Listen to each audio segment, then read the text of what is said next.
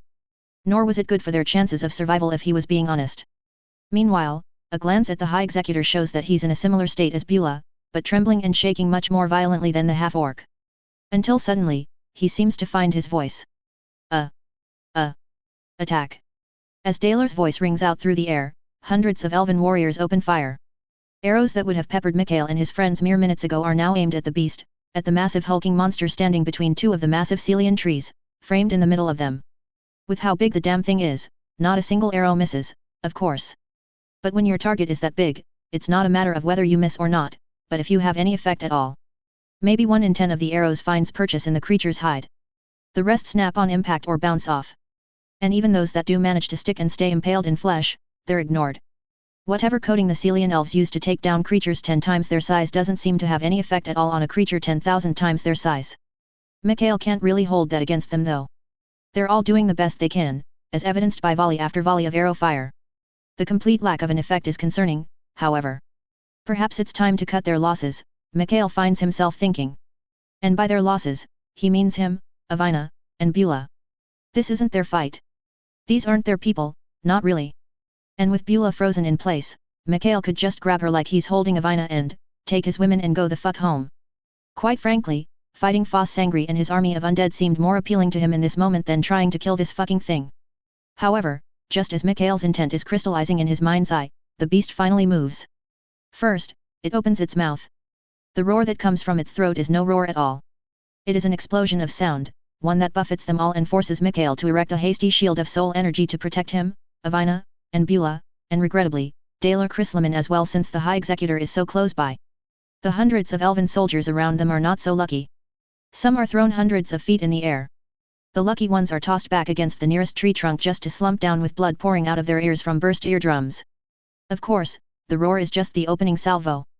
As soon as that's over with, the beast surges forward and Mikhail realizes with a spike of fear that their chance to flee has come and gone. Chapter 55 The Truth. The gargantuan creature's next step clears most of the space between them and it. In an instant it's upon them, and Mikhail knows that there's no running anymore. There's only fighting, and hopefully not dying to this damn monster. At least, that's what he assumes, right up until the thing suddenly goes still. Mikhail blinks as unnatural silence suddenly falls over the area. The beast, so utterly massive, is suddenly as still as a statue. He's not even sure the monster is breathing as it freezes in place. However, one thing is for sure, those eyes that it's sporting, those eyes as big as a person, are fixed on the ground before him. On them. No, Mikhail suddenly realizes. The beast isn't looking at them. He's looking at Beulah. At this realization, Mikhail looks over at Beulah, who still stands frozen where she's been since the beast first arrived. Her head is tilted back and her eyes are looking all the way up at the monster as it looms over them. If Mikhail didn't know any better, he'd say the two were engaging in a goddamn staring contest. What the fuck was going on? She's doing it outside the circle. But, how? Turning to Dalar as those words come from the stunned High Executor's lips, Mikhail frowns. What are you talking about? What exactly do you think Beulah is doing? The elven man doesn't even look in Mikhail's direction. He's too busy staring at Beulah in wonder. For a brief moment, Mikhail thinks he might not even answer him. But finally, in a tone of odd amazement and baffled confusion, Dalar speaks. She's connecting to the beast without the circle. It shouldn't be possible. No high priestess has ever been capable of this, not in centuries. It doesn't make any sense. Well, Timothal had said that Beulah had a pretty intense connection to the Celian woods. Maybe it was never to do with the elves at all. Maybe it had everything to do with this thing. Whatever it was. Of course, before Mikhail can say anything else, a voice suddenly rings out. Except at the same time, it doesn't. It takes Mikhail a moment to realize that it's not a voice at all, but rather a presence in his mind, and judging by the way both Dela and Avina wince, it's in all of their minds as well. Beulah's too, but she doesn't so much as flinch as the voice buffets their senses. Curious. Very curious. That causes Beulah to jolt. And surprisingly enough, a look of shame blossoms across the half-orc's face. Meanwhile, Mikhail gapes. The monster could talk. Wait, could the others speak too? He'd thought they were engaging in a battle against hyper-aggressive wildlife. Not intelligent beings. He has a lot he wants to say in that moment, but he holds his tongue. There's a conversation taking place here, and he's very much not part of it. Little one. You who know what it is to have chains foisted upon you, to be bound and enslaved by another. You would still try and rebind me? Enslave me once again. Wait, what? There's a sinking feeling in Mikhail's gut and he exchanges a look with Avina. His soul mechanic is pale by default, but she looks even paler now as they make eye contact with one another. Surely not, right? At the same time, Beulah lowers her head sheepishly, her eyes fixed on the forest floor. I did not know. Her voice sounds weak, as though she does not consider her defense strong enough. But to the surprise of everyone present, the voice chuckles. Ha! I believe you, little one. Well. That was surprisingly magnanimous of the Godzilla-esque creature currently towering over them all. Unfortunately, someone close by didn't think so. What do you think you're doing, you fool? If you have a connection to the beast, use it. Control the damn thing, don't just speak with it. High Executor Dalar Krislaman looks completely and utterly done with all of this. The incredulity on the elven man's face is only matched by the outrage in his eyes as he hisses at Beulah to do her duty. That sinking feeling in Mikhail's gut has turned into a yawning chasm by this point. It's become increasingly obvious that the High Executor wasn't in the dark about this. It wasn't some well-kept secret that he, as the lowliest of executors, simply wasn't privy to. And that meant he'd known all along what Mikhail, Beulah, and Avina were just finding out. Beulah, in a very typical Beulah move, scoffs as she turns to look at Dalar with a sneer. And why would I do that? Why would I enslave Sil, your god? This is the god of the forest himself, and you want me to control him. There it is. All of the pieces had been right in front of them for a little bit, but it wasn't until the gargantuan creature actually spoke that Mikhail was finally able to put things together. A glance at Avina shows she's in the same boat as him, thankfully. They'd both figured it out before Beulah's reveal, but only minutes before. Still, why not, right? Since arriving in this world, Mikhail has had his mind torn asunder, been stabbed in the heart and killed, resurrected and came back to life, and gained magic by eating the soul of the evil wizard at the root of all those woes. And then, in the aftermath of that victory, they found out that an even greater evil wizard had been using the first evil wizard as a pawn to help him create an army of undead summoned heroes for who knew how many years. All things considered, if the Celian elves could be real, why not a living god, right? And if there were a living god walking the surface of Vaklatora, yeah, it would probably be a creature like this. Staring up at the surprisingly quiet god of the Celian woods, Mikhail swallows nervously, wondering how exactly they're going to navigate this incredibly delicate situation. Yes. Our god. Our slave. Oh. So they weren't, great. Turning to face Dalar Krislaman, it becomes immediately obvious that the High Executor is becoming increasingly unhinged. His eyes are wide and wild as he tries to reason with Beulah, only to sound like a madman. Or maybe, just a monster. The people have survived here in the Celian woods for centuries, you little ingrate. Do you think that we did so in spite of the dangers inherent to this forest? Of course not. We dominated this forest from the very start, as is our birthright. Scowling, Beulah crosses her arms over her chest and juts out her chin. You made it sound like you had a pact with Sil. You lied to me. To his credit, the High Executor looks baffled by this. Had he truly not realized he was keeping crucial information back? Did he think it was somehow obvious and they should have known already? A pact. You cannot break bread with a god, you foolish girl. You cannot make a deal with a creature such as Sil. No, there is no reasoning with a monster like that. The only way was to control it. So that we could in turn control the entirety of the Celian woods. Beulah looks disgusted. Mikhail isn't surprised by that though. This was, well, he'd said before he felt like the High Executor was a lot like Saticus Quinn. That comparison was becoming more and more apt by the moment. Both of them were, as it turned out, wannabe slavers. It made sense in a sick and twisted sort of way. The Celian elves might have been different in some ways from humans.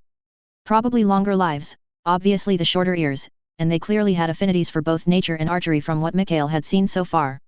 But they were still human-sized. They were still much smaller than anything else in the entirety of the Celian woods.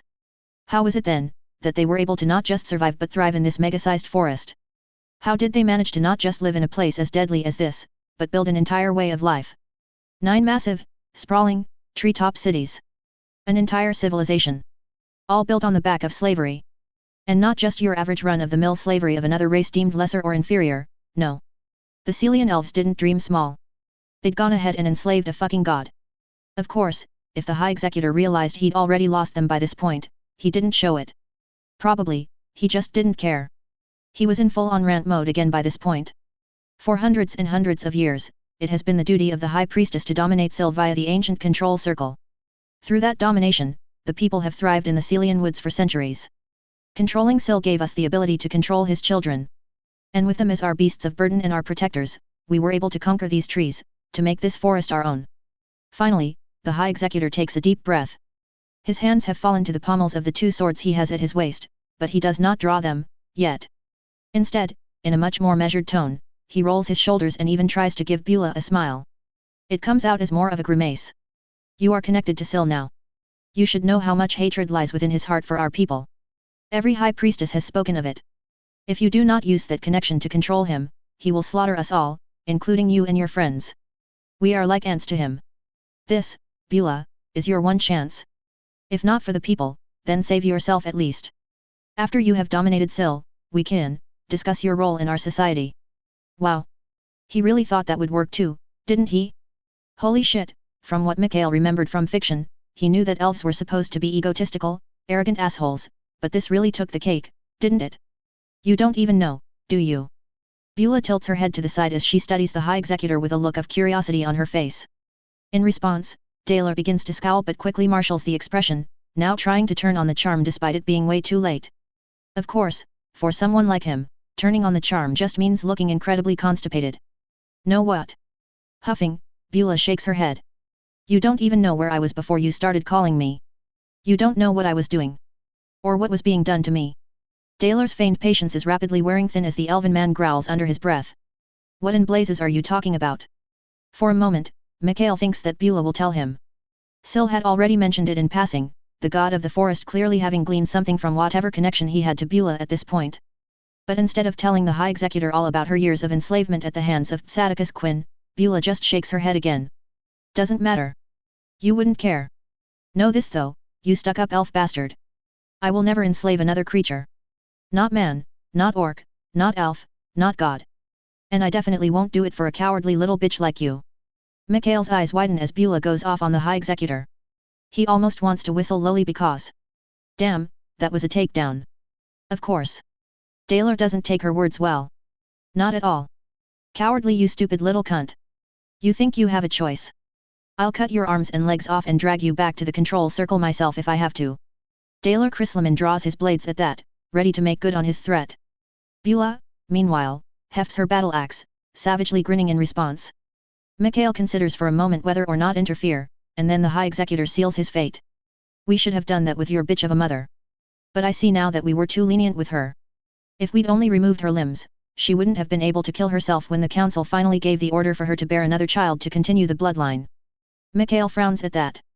That was new information. They knew Rena had taken her own life, but it had been framed as a consequence of the experience Beulah's father had forced upon her, finally weighing too heavily on her soul after many, many years. But to hear that she'd only committed suicide because Daler and his fellow executors had decided she was going to have to bear another child so they could keep their empire of slavery going for another generation was a new twist on things. A monstrous new twist on things that nevertheless lined up with everything else they'd uncovered today. In that moment, Beulah freezes up.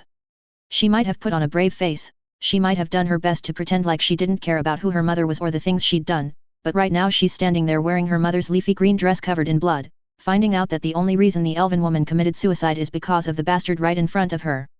As Daler charges forward with lightning swiftness, Mikhail is sure Beulah will recover in time to stop the desperate, maddened High Executor. But that doesn't mean he's going to risk it. In the end, the elven man isn't even paying him the slightest mind. Even after everything, the High Executor's racism means he can't possibly truly see Mikhail or Avina as threats. They're just humans, after all. Which is why Daler Chrysleman doesn't see it coming, even as Mikhail steps forward and sweeps his sword right through the roaring High Executor's wrists.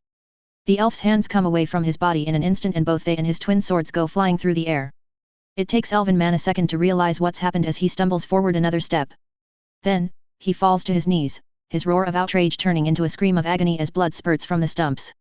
He lands on his knees right in front of Beulah as a matter of fact, just in time for the half-orc to recover, a snarl on her face and death in her eyes as she steps forward and swings her axe, removing his head from his shoulders.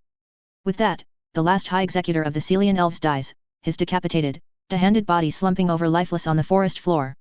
Silence blankets the Celian woods for a moment, and then all hell breaks loose as the hundreds of elven soldiers still alive to witness this finally react. Needless to say, things get a little dicey after that. Chapter 56, The Forest God. Genocide.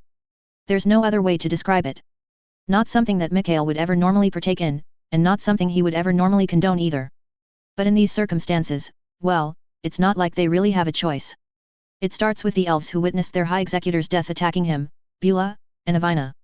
At first, all he can do is raise a massive teal shield to block those deadly arrows from hitting them. If it were just the three of them against hundreds of archers, then he's not sure he could have held off the onslaught forever. But it's not just the three of them.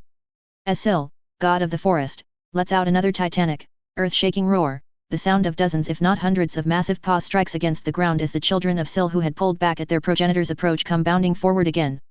Screams fill the air and soon after the deluge of arrows being thrown at Mikhail, Avina, and Beulah stops. From there, they're able to take stock, and take part in the initial battle. Needless to say, he didn't think they would be fighting on the side of the monstrous-looking creatures against the elves, but that's where they wound up all the same. Beulah led the charge and Mikhail found himself and Avina swept along in the half-orc warrior's wake. It wasn't like he was going to leave her to go it alone. But it was equally obvious that her need for vengeance wasn't satisfied with just High Executor Krislaman's death. No, in the end, Beulah was out for blood. And so were Sil and his children. Mikhail kept his own blade to that of actual enemy combatants, at least. Fortunately, most of the remaining Sylvian elves were combatants.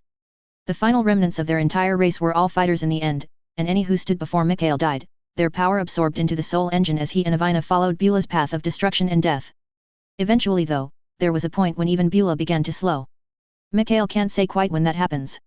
Around the 400th elf dead specifically at the end of her axe? The 500th? He doesn't know, nor does he particularly care. Beulah will never face judgment from him for the things she's done today. Not with everything they now know. Still, the last elven city is massive, covering a multitude of Celian trees. Eventually, the three of them stop and can only watch as the children of Sil wash over the city, tearing it and its inhabitants to shreds.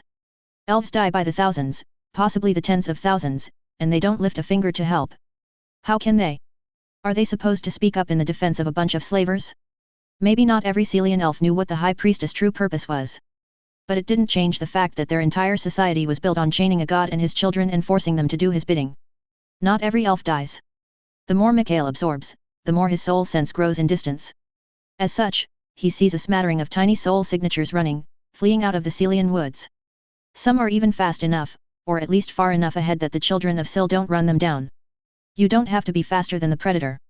You just have to be faster than the other prey. Mikhail winces at that morbid thought but can't really come up with a way to deny the truth of it. There will be survivors. Maybe even numbering in the hundreds. But one thing was certain all the same. By the day's end, the last elven city has fallen. As the sun begins to set, the people are officially no more. The great civilization, built on the back of an enslaved god, has been swept from the Celian woods completely and totally. When said god comes up to them in the aftermath, he approaches with slow ponderous steps that don't shake the ground quite so hard as his first entrance but nevertheless announce his arrival. Standing on a platform near the top of one of the Celian trees, the three of them find themselves face to eyeball with the god of the forest. Mikhail isn't really sure what to expect from a literal god, but gratitude isn't it? And yet, Sil continues on, his voice booming through their minds. Your mother, may she rest peacefully, is also someone I will remember fondly. Without her, I would still be in chains. She gave her life to free me. Mikhail glances to Beulah just in time to see the half-orc blink, seemingly not sure what to think about that. She'd just executed Dalar Krislaman and slaughtered her way through hundreds of elven warriors out of rage felt on behalf of a woman she'd never met. But even if Beulah and Renawisalan had never gotten the chance to know each other, she was still the half-orc's mother. There was a connection there, even if it was one born solely of wearing the woman's clothing and sleeping in her old room for 3 days. I am glad you were freed. But I do not know this woman as a mother. I knew no mother at all. As blunt as ever.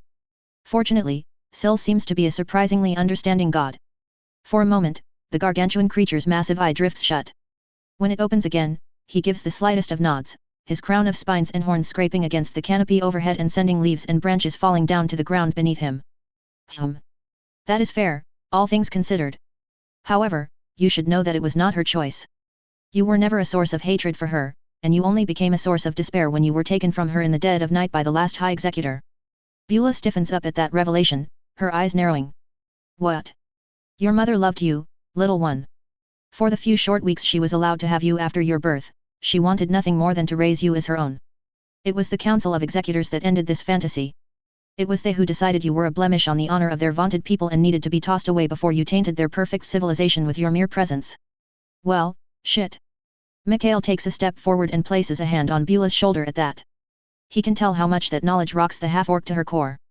She'd likely always assumed her mother wanted nothing to do with her. Even if it was the Council's choice, surely Rena would have been happy to give her up considering her origins and how she'd been conceived in the first place. But now Beulah was finding out that that was false. That her mother had wanted her after all.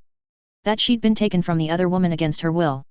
Mikhail feels a shift and blinks, looking past Beulah to see that Avina has posted up on the half-orc's other side and is hugging her arm in a silent show of support as well. For a long moment, Beulah remains frozen in place. Finally though, she looks to both of them, acknowledging their presence for a moment before turning her attention back to Sil. How did she die? Truly. She did in fact take her own life, as was said. And she did so after the council ordered her to give birth to another high priestess candidate, no matter how it harmed her to do so. However, this, in the end, was the culmination of a plan many years in the making. After they took you from her, your mother had no one to turn to. No one, save for me. Ah. Right. Isolated and ostracized from her own people, a jailer had turned to her prisoner. Interesting. It is much as was said. For many centuries I was filled with nothing but hatred and rage for the people and their high priestesses. It was my fondest dream to kill them all, to slaughter them wholesale and destroy their civilization entirely. A dream that has now been realized. However, your mother was the first to be different. The first to look past the hatred and rage, the first to offer up her own sorrow, grief and anger in return. Mikhail could easily imagine it. Or maybe he was seeing something like a memory. Because it wasn't just words that the god of the forest was pushing into their minds. It was memories. Visions of the past, of an elven woman that could only have been Beulah's mother kneeling in the center of the ritual circle, sobbing as she communed with an enslaved god. We became kindred spirits, she and I admittedly. It was not the first time over the centuries that one of my jailers reached out to me with an open hand instead of a closed fist. But it was the first time I actually quelled my rage long enough to listen to her sorrow. And together, we decided that it was time to bring this era to an end. Your mother swore to me she would never bear another child, little one. She swore she would see me free.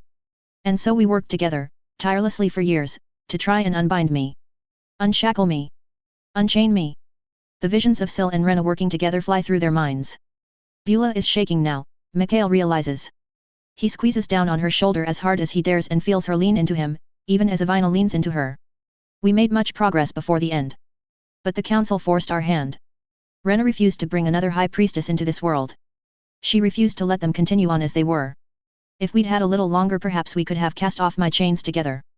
But we'd run out of time and so she sacrificed herself and in doing so shattered my bondage so thoroughly and utterly that it could not be restored. Not even by her half-orc daughter called to return in a fit of desperation. Well damn. So Daler's plan was never going to work. Mikhail wasn't sure how to feel about that. Better? Worse? In the end, it didn't matter. The elven man was still dead, and good riddance too. As Beulah wrestles with her emotions, still shaking with tears streaming down her face. Sil's focus shifts. They're all too close together for it to be said that his gaze turns away from Beulah towards Mikhail and Avina. And yet, his attention definitely switches to the two of them. It has been a long time since I last met a true hero. 1,000 years, I do believe. Indeed, it's been at least that long since the last hero sealed this world from the calamities. Ah, but that is not why you're here, is it? Well shit, hold on a second, that was, but no, Sil has already moved on. Through my connection to the one you call Beulah, I have already seen your purpose here. You came to the Celian Woods in hopes of finding an army, did you not? Well, that was a little surprising. But also, yes they had. Glancing at Avina, Mikhail swallows for a moment before stepping forward away from her and Beulah. Then, he gives the gargantuan god of the forest a careful nod. That's right. Though if we'd known what the Celian elves were doing to you and your children, I promise you, we would never have supported them, not even for the promise of an army. I believe you, hero. And yet, the defeat of my slavers does little to solve your problems. In return for your assistance and in recognition of the bond that Rena and I shared, I will help you. Mikhail's eyes widen at that. The thought of Sil himself charging out of the Celian woods and rampaging through Foss Sangri's army to grab hold of the necromancer and tear him limb from limb flashes through Mikhail's mind. Of course, he can't let his expectations get ahead of him. Clearing his throat, he gives another slow, careful nod. We would appreciate any help that you wish to offer us, God of the Forest. Unfortunately, I myself cannot leave the forest. The Celian woods, as you call them, are my domain and I am tied to that domain by pacts I made long ago. That gets Mikhail to shoot a glance at Avina. Pacts, was there some truth to the legends after all? Maybe things had gotten twisted over time and instead of elves and humans making pacts, it was Sil and whoever this last hero was? Either way, now was unfortunately not the time to be asking for a history lesson. Not when it sounded like they were on the verge of getting what they'd come to the Celian woods for after all, despite the genocide they'd just helped complete. However, my children bear mere fractions of my power and are not diminished by leaving the Celian woods. Normally I hold them at bay as best as possible, but an exception can be made this time. So long as Rena's daughter lives, my children will follow you into battle. Keep her safe and they will wage war against your enemies until the very last is defeated. Well now. That was a hell of an offer and an ultimatum wrapped up in one. On the one hand, however many children of Sil the god of the forest was offering would be a great boon against Foss Sangri and his army of the dead. But on the other hand, it sounded like if Beulah died at any point, they'd have an even greater apocalypse on their hands as a bunch of monsters the size of houses went on a rampage across Suvaria and Akriatha. At the same time, it doesn't really sound like a choice. Sil isn't really offering his children up, he's telling Mikhail what's going to happen. The children of Sil will follow them out of the Celian woods and into battle, so long as Beulah lives. Yeah, that's more the kind of blunt, one-sided decision-making Mikhail expects from a god. Especially one that's also a massive fuck-off monster the size of Godzilla. Looking back at Avina and Beulah, he's unsurprised to see the determination and resolve in their faces. At the end of the day, they're both more than ready to take Sil up on his offer and finally take the fight to Foss. Chuckling softly, Mikhail rubs a hand through the back of his head before giving Sil a proper bow at the waist. Thank you for this generous gift. I will imbue them with as much of my power as they can possibly carry so they can survive off of your barren lands for a time. But I would send them home once they have served their purpose.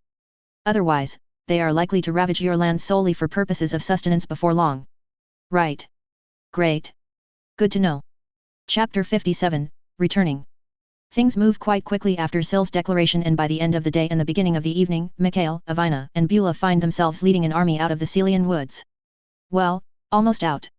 They stop on the edge of the Celian woods and make camp for the night because as much as Sil promised to imbue his children with as much of his power as they could all hold so that they didn't eat the Zuvarian Empire to ruin, it was better to be safe than sorry. Indeed, while they'd gone into the Celian woods hoping to garner an army of elves, they'd come out with an army of beasts. Not unintelligent though, but rather monstrous in appearance and size more than anything. Thousands of children of Sil ranging from the size of a house to the size of a horse follow them. Rather, follow Beulah. Now that they've set up camp for the night, the half-orc is who Mikhail sees to before turning in. When he arrives at her location, it's to find Beulah laying contently in a cuddle pile made up of some of Sil's smaller children, staring upwards where half of her vision would be the canopy of the forest and the other would be the clear night sky, shining overhead. Mikhail himself stares for a moment at the sight of her, before snorting in amusement and calling out to the half-orc warrior. Beulah? You good there? Sliding her gaze over to him, Beulah smiles slightly. I am fine. Fair enough. She's not wearing her mother's dress anymore, but instead has her own garb on once again. One might argue that Rena's leafy green garment was ruined by the sheer amount of blood that soaked it after Beulah wore it into battle, but if one were stubborn enough to do so, they better be smart enough not to argue it in Beulah's hearing. After coming to a river, they'd all stripped down and gotten cleaned up, but Beulah had not tossed her mother's dress aside. Instead, she'd cleaned it carefully as best she could and then dried it in the last moments of the setting sun before carefully folding it up and tucking it into her pack. Their time in the Celian woods had changed the half-orc, even if she might not want to admit it. But, for the better, Mikhail figured. He stays close as she lays in the cuddle pile, setting up a campfire and watching over Beulah as she eventually falls asleep.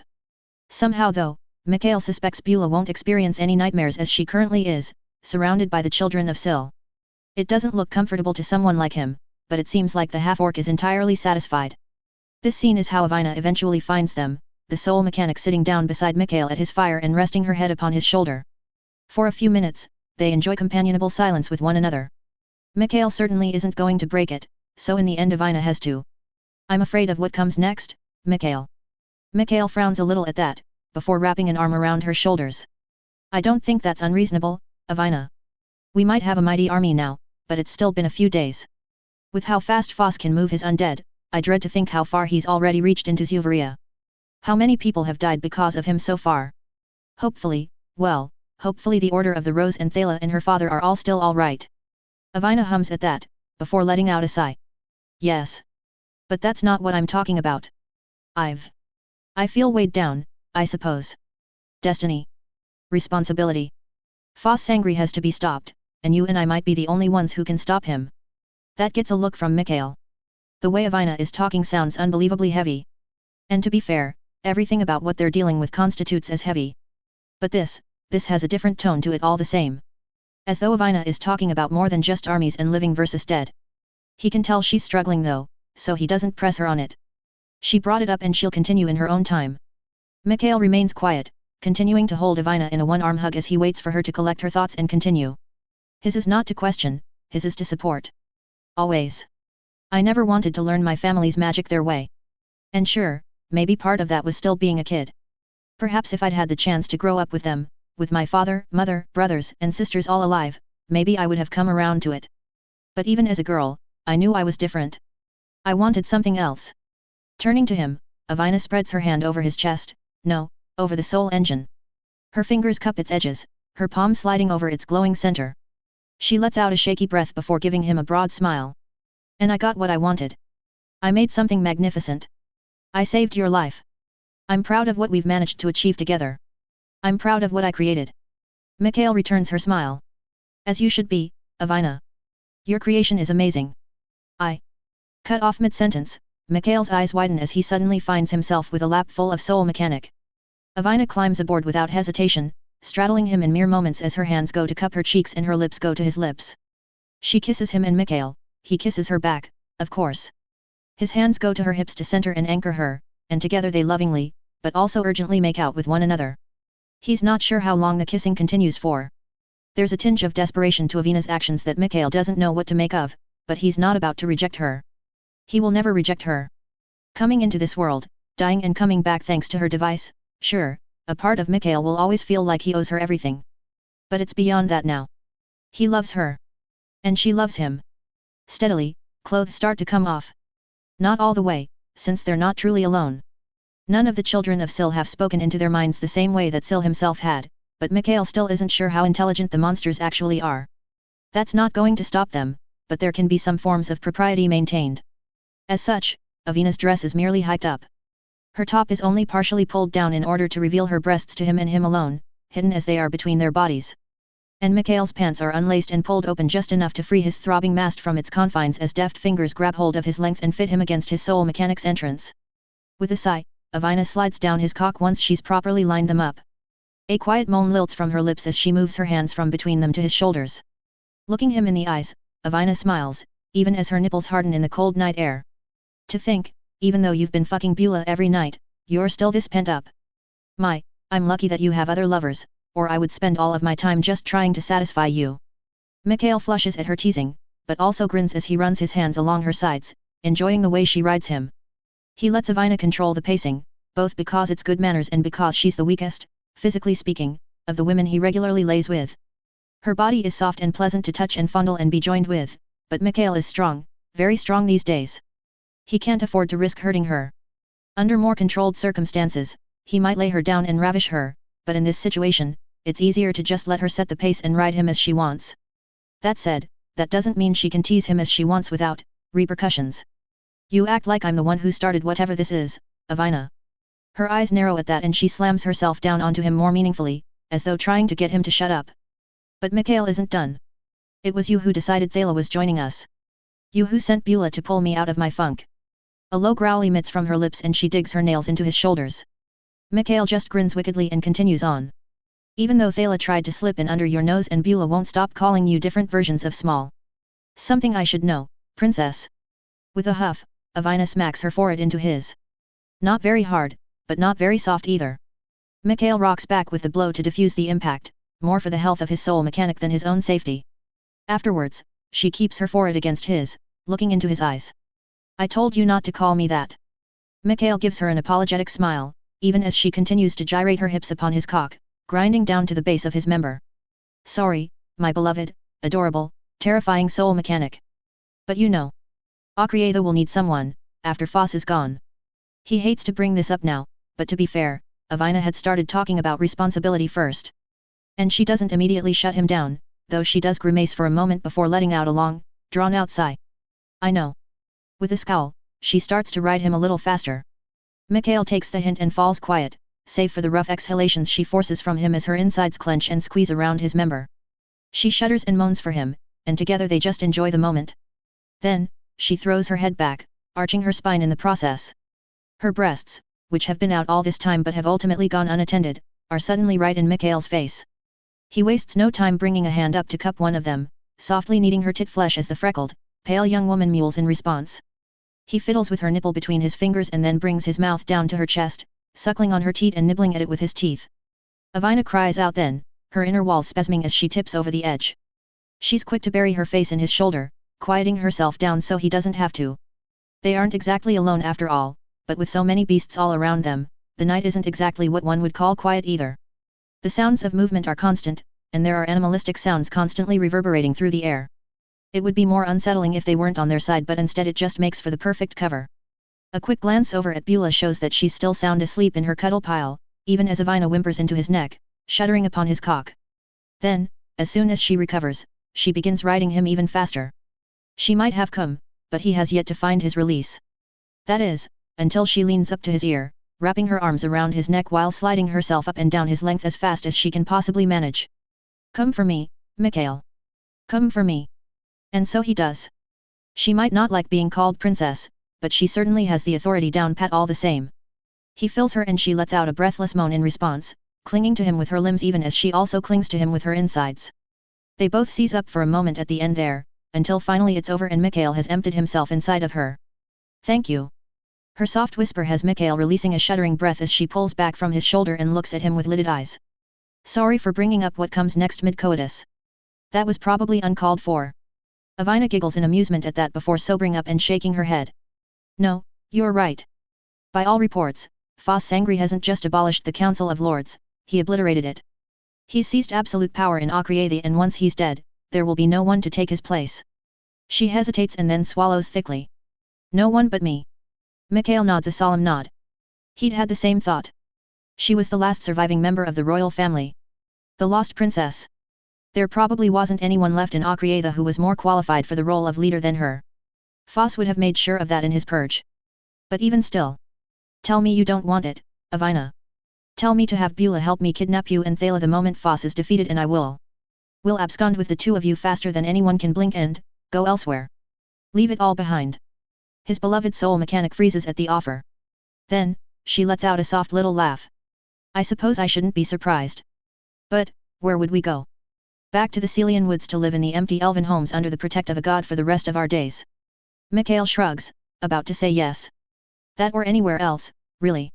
This continent can't be the only continent on Vaklatora. Nor do they really know what lies beyond the Celian woods. They could go anywhere.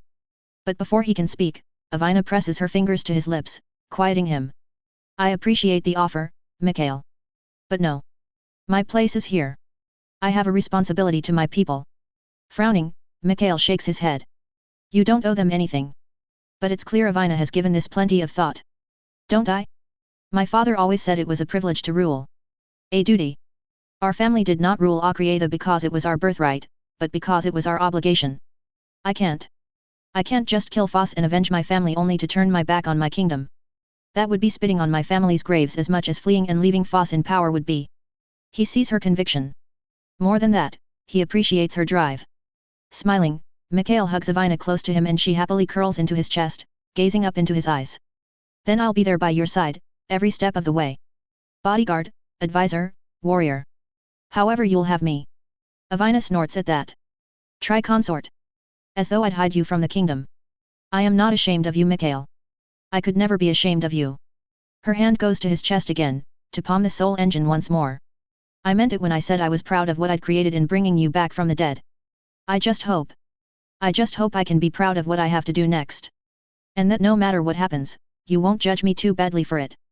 Mikhail considers those words for a moment, desperately wanting to ask for clarification.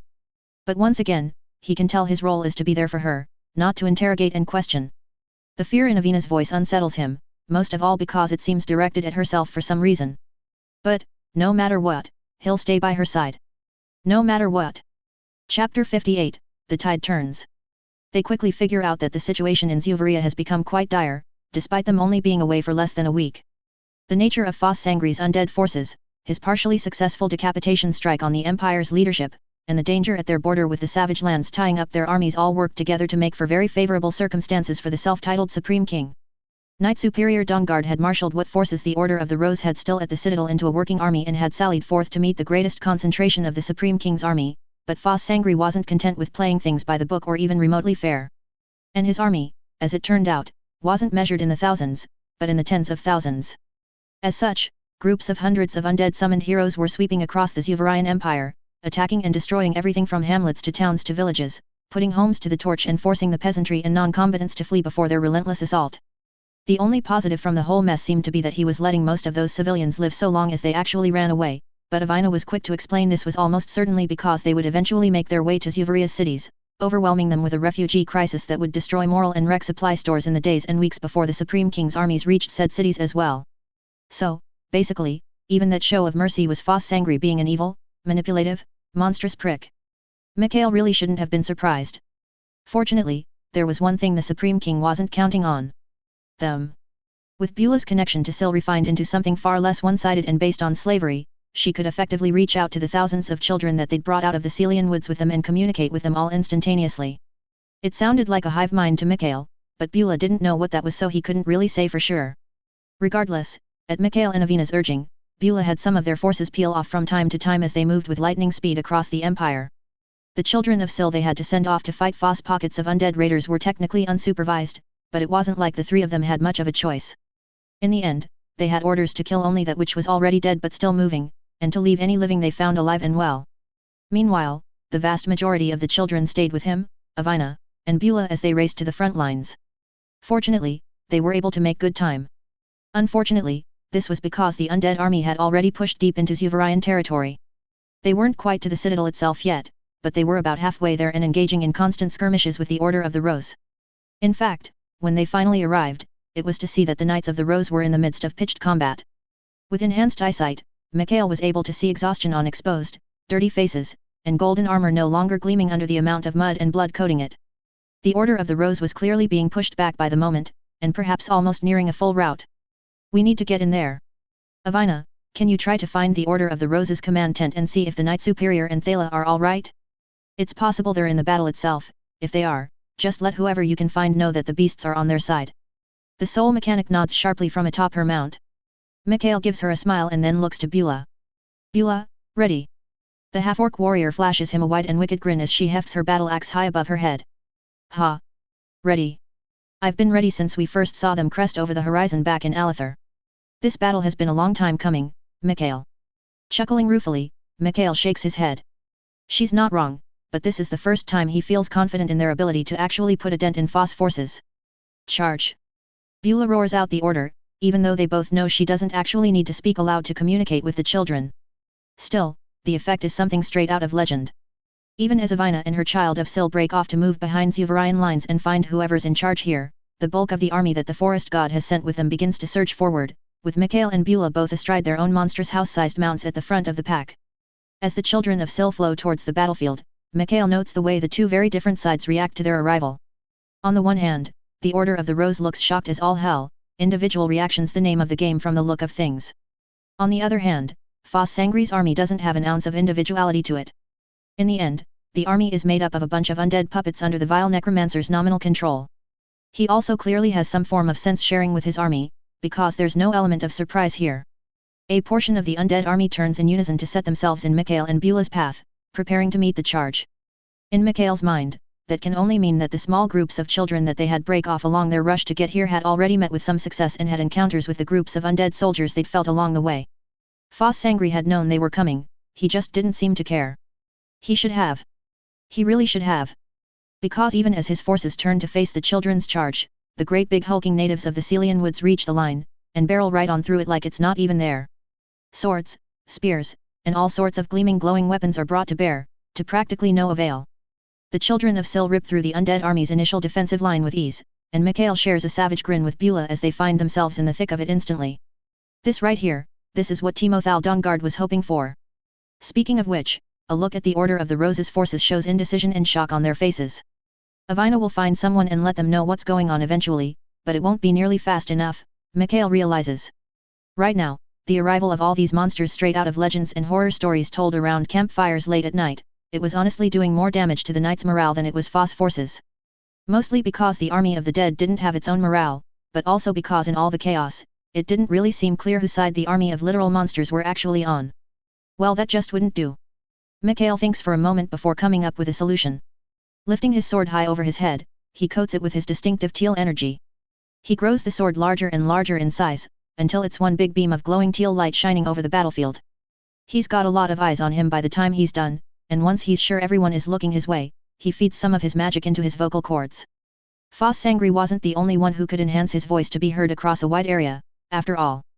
This battlefield might not be the size of a city, but that just meant it was easier to make sure everyone heard him in the end. For the Rose. For Zuvaria. Remember the Emperor. It was the best he could come up with on short notice. Maybe not the deepest or most meaningful battle cry, but hey, if it worked, then it worked. And boy did it work. Hearing those words from a man wielding a massive teal sword from the back of one of the children of Sil definitely did the trick. Mikhail watches with a grin on his face as the Order of the Rose rallies in real time, their eyes lighting up with renewed vigor and fresh fervor, their sword arms raising and their shields lifting from the ground. For Zuvaria. For the Order. Remember the Emperor. With that, a rudimentary understanding of who's on whose side here is established. They might not be fighting side by side with each other, but at least the Order knows not to attack the children, and with Beulah leading them, the children are very focused on tearing every undead they can get their claws on to shreds. Unfortunately, shreds is just about what has to happen for one of Foss Sangri's warriors to be put down permanently. Mikhail's lips slowly thin out from the wide grin they'd been pulled back into as he observes the battle developing from there. Swinging his elongated blade around in large slices, he's able to remove heads from necks, arms from torsos, and even separate multiple enemies at the waist. However, even removing the head doesn't seem to end the magic this time around. That doesn't make sense given their experiences back at the Citadel, unless one assumes that distance between the necromancer and their creations is actually a factor in their long-term viability. As headless, armless, and even legless undead continue fighting until every single method with which they can swing a sword or wield a dagger is removed, Mikhail's eyes sweep across the battlefield, and up onto a hill far in the distance behind the enemy's lines. There, seeming almost innocuous, is a small tent of all things. A tent, for an army of undead. An army that needed no food, water, or rest to continue moving and fighting. And in that tent, the flicker of a soul. In a place where there are plenty of moving bodies, but not a soul in sight. Could it be? If there's even the smallest chance. Mikhail figures he has to take it. Beulah. I'm going for the tent. Keep fighting. Make sure the Order of the Rose doesn't get overwhelmed. Grr. Fine, but if you die I will have the little one bring you back again so I can kill you myself. Mikhail just tosses the half-orc warrior a grin and a nod before leaping off of the back of his mount. Except, he doesn't hit the ground. Instead, his feet hit shimmering panels of solid teal energy forming one after the other as he sprints high over the heads of the forces battling below. He has full faith that even with their insane durability, the undead will eventually be demolished by the children of Sil so long as nothing changes. But that's just it. If Foss Sangri knew that they were coming, that meant he's had time to consider countermeasures. And that, Mikhail can't allow. More than that, if the undead are moving better because of their proximity to their creator, which meant Foss was here at this battle. And that meant Mikhail could end this all by killing the bastard right this moment. There was a small part of him that wondered if he should have retrieved Avina first. This was her revenge after all. But, his soul mechanic wasn't a fighter. And ultimately, he was her greatest creation. Foss dying at his hands was the same as Avina doing the deed herself, he figured. But most of all, Mikhail knew Avina wouldn't begrudge him ending this here and now if he could. Foss Sangri was a monster that needed to be put down once and for all. Racing across the sky on a path made of his own magic, Mikhail comes to land atop the hill in front of the tent. He's not at all surprised when two undead soldiers with swords dripping in malicious green energy come out from behind the tent's sides and attack him. Even if he couldn't sense them on approach, it only made sense that the tent would be defended. This time around, Mikhail is more than ready for them. He's gorged himself, first on a handful of children of Sil, and then on hundreds of elven warriors. Those sickly green swords, while able to eat through his magic like no one's business, don't even manage to touch him or the teal energy that whips out and rips through their wielders. The undead soldiers are torn limb from limb into multiple body parts in an instant, with Mikhail not even pausing his stride as he makes his way to the tent. Gra ilra navrak slanu. Ravis like a vil kresh sanark. He's not surprised to see someone clearly unlike the undead soldiers fighting down below the hill within the tent. He is surprised, however, to see the cloaked figure hunched over a swirling ball of black energy in a ritual basin. The fact that the Supreme King hasn't stopped even though he must be aware of Mikhail's presence, well, it confirms his worst fears. Whatever that black energy is, it's almost certainly some sort of spell or ritual that will turn the battle back in Foss Sangri's favor. And for him to be continuing chanting even in Mikhail's presence, perhaps it was already too late. Perhaps it would be better to turn and run, to try and warn someone of whatever was about to happen. Perhaps. Nah, fuck that. Gritting his teeth, Mikhail calls upon his magic once more. He fills the interior of the tent with teal light and lashes out at the ball of black energy with all his might. Foss. I don't know what you're trying, but go fuck yourself. Maybe not his best line, but Mikhail felt like Beulah would have been proud if nothing else. Regardless, he grabs onto the black ball of energy with his magic and is almost immediately pulled off his feet towards the damn thing. All the while, the cloaked Supreme King continues his chanting. Gra ilra navrak slanu. Ravis like a vil kresh sanark. Same exact shit. But building in tempo and speed with every repetition. Mikhail might not know what it meant, but he knew it couldn't be good. Anchoring himself to the ground with more of his magic in order to avoid being sucked in, Mikhail nevertheless pushes forward with the teal tendrils he's wrapping around the black ball. He grabs at it with all his magical might, slipping through cracks that tug at him, almost like they're tugging at his very soul. And indeed, that might be exactly what's happening. Mikhail doesn't know, nor does he care. One thing is for sure though. Foss had to be sloppy. Whatever this ritual is supposed to be, Mikhail suspects it's the kind of thing one casts over the course of days, if not weeks. Unfortunately for Foss, he only got warning of their imminent arrival a few hours ago with how fast they moved. It's very obvious that he's rushed this spell, and while Mikhail might not know what the bastard is trying to do exactly, he knows one thing for sure. Hey, Foss. What happens if I do this? With that last word, Mikhail twists every tendril of teal energy he has on the outside and inside of the ball of black energy, in the opposite direction that the black magic is swirling. In the blink of an eye, Foss stops his chanting mid-word. Gra ilra navrak no. The black ball implodes and the backlash sends them both flying backwards out of the tent and onto the open ground of the hill overlooking the battle. Mikhail wishes he could say he recovers first, but irritatingly enough, they both wind up pulling themselves off of the ground and onto their feet at the same time. Gritting his teeth, Mikhail sheaths his sword in a fresh layer of teal energy, even as he gets ready to end things with the self-titled Supreme King. However, he finds himself stopping dead in his tracks when his opponent pulls back his hood and he discovers it's not Foss Sangri at all staring back at him. Motherfucking Psaticus Quinn, complete with that shitty little cheek scar under his eye, stares back at Mikhail. That shouldn't be possible. Mikhail hadn't just pulped the bastard's face and skull, he'd eaten his damn soul. What the fuck was going on? Chapter 59, The Truth Revealed. Once he got over his initial shock, it quickly became apparent that something wasn't quite right. It seemed like Psaticus Quinn had been resurrected from the dead much like Mikhail himself. His face and skull have been reconstructed from the shattered pulpy mess that Mikhail's fist had reduced both to, and the former Lord of Alather stands there looking down his nose at Mikhail with a sneer. To top it all off, there's most definitely a soul flickering inside of the man, despite Mikhail's very magic being a result of consuming Psaticus Quinn's soul wholesale. But the key word there was flickering. And while it certainly seemed like Psaticus Quinn must have been brought back to life based on the fact that he had a soul, the rest of him, not so much. His pallor is worse than Avina's perpetually pale skin, a filthy grey that makes it clear his head might have been reconstructed, but he's still very much a corpse past his expiration date. And while there is a black glow in his eyes that Mikhail remembers from, beyond that, there's nothing. Just glazed over irises. Even as his lip curls back and Mikhail can see the other man's gums, they're pitch black. Psaticus Quinn is still very much dead. Or rather, undead. But then how does that explain the soul? Well, Mikhail isn't an idiot. He can put two and two together. You're not Psaticus Quinn. I suppose I should be outraged on his behalf that you're puppeting his body like this Foss, but honestly, he deserved worse than I gave him anyways. The sneer on Psaticus Quinn's face freezes for a moment, and then drops, to be replaced by the same sort of deadened, void-like expression as Foss had exhibited when he'd been found out back in the Lord's Tower all those weeks ago. So very quick on the uptake, hero. Even the voice sounds wrong, more like Foss Sangri's projected voice from back outside the walls of Alather than Psaticus Quinn's voice had ever sounded. Indeed, Mikhail had thought he'd heard the self-titled Supreme King's voice when he'd first came into the tent and caught the ritual chant that the other man was performing. He hadn't been mistaken, it was Foss all along, merely puppeting FantasyIsekaiComplete's corpse to avoid having to be present on the battlefield himself.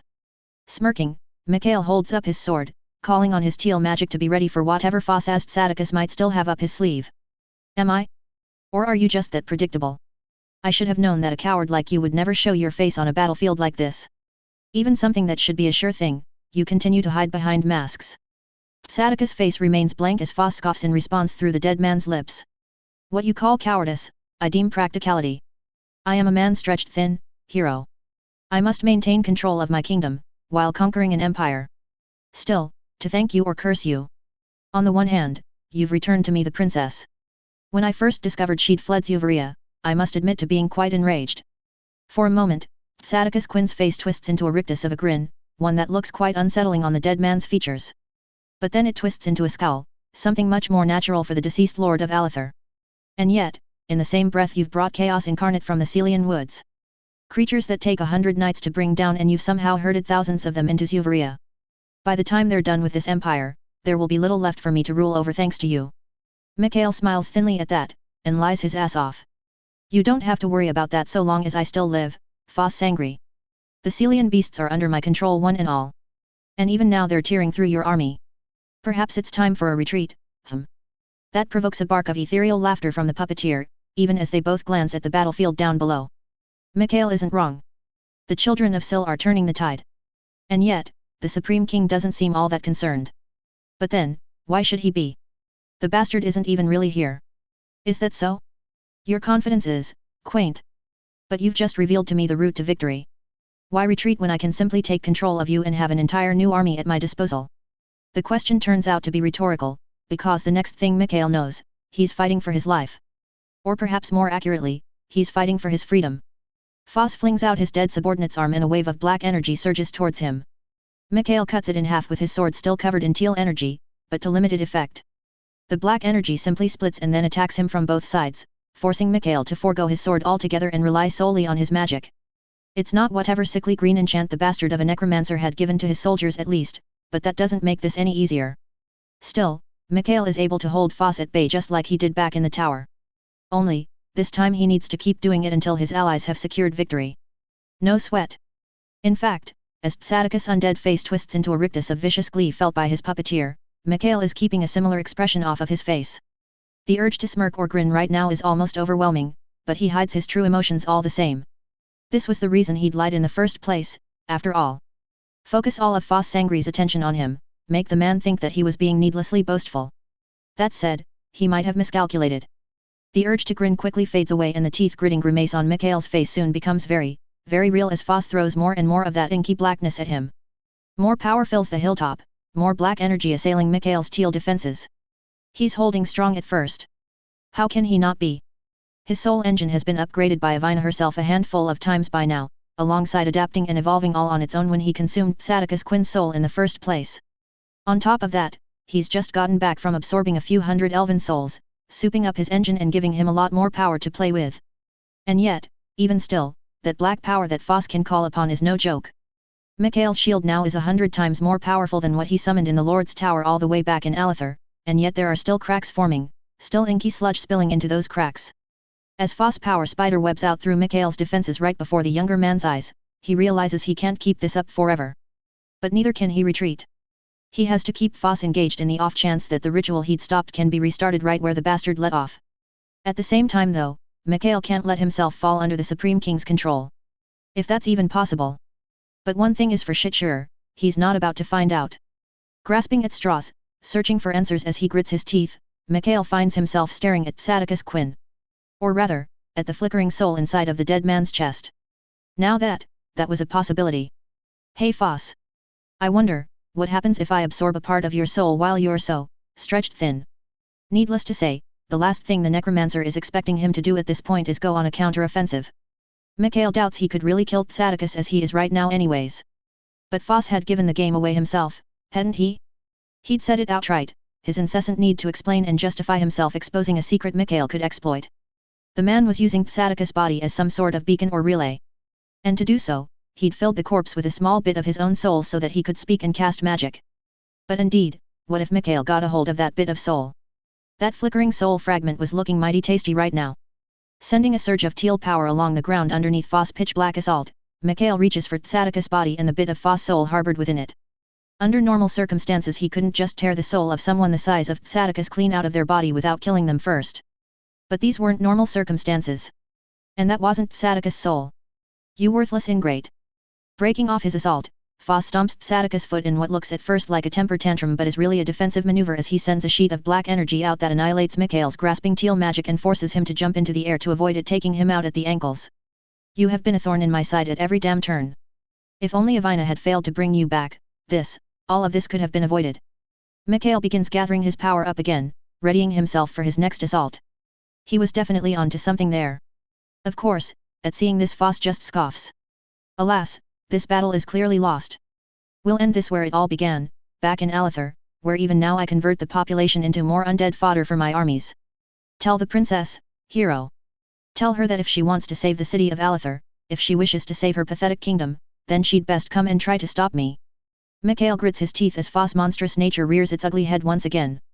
He supposes he really shouldn't be surprised though.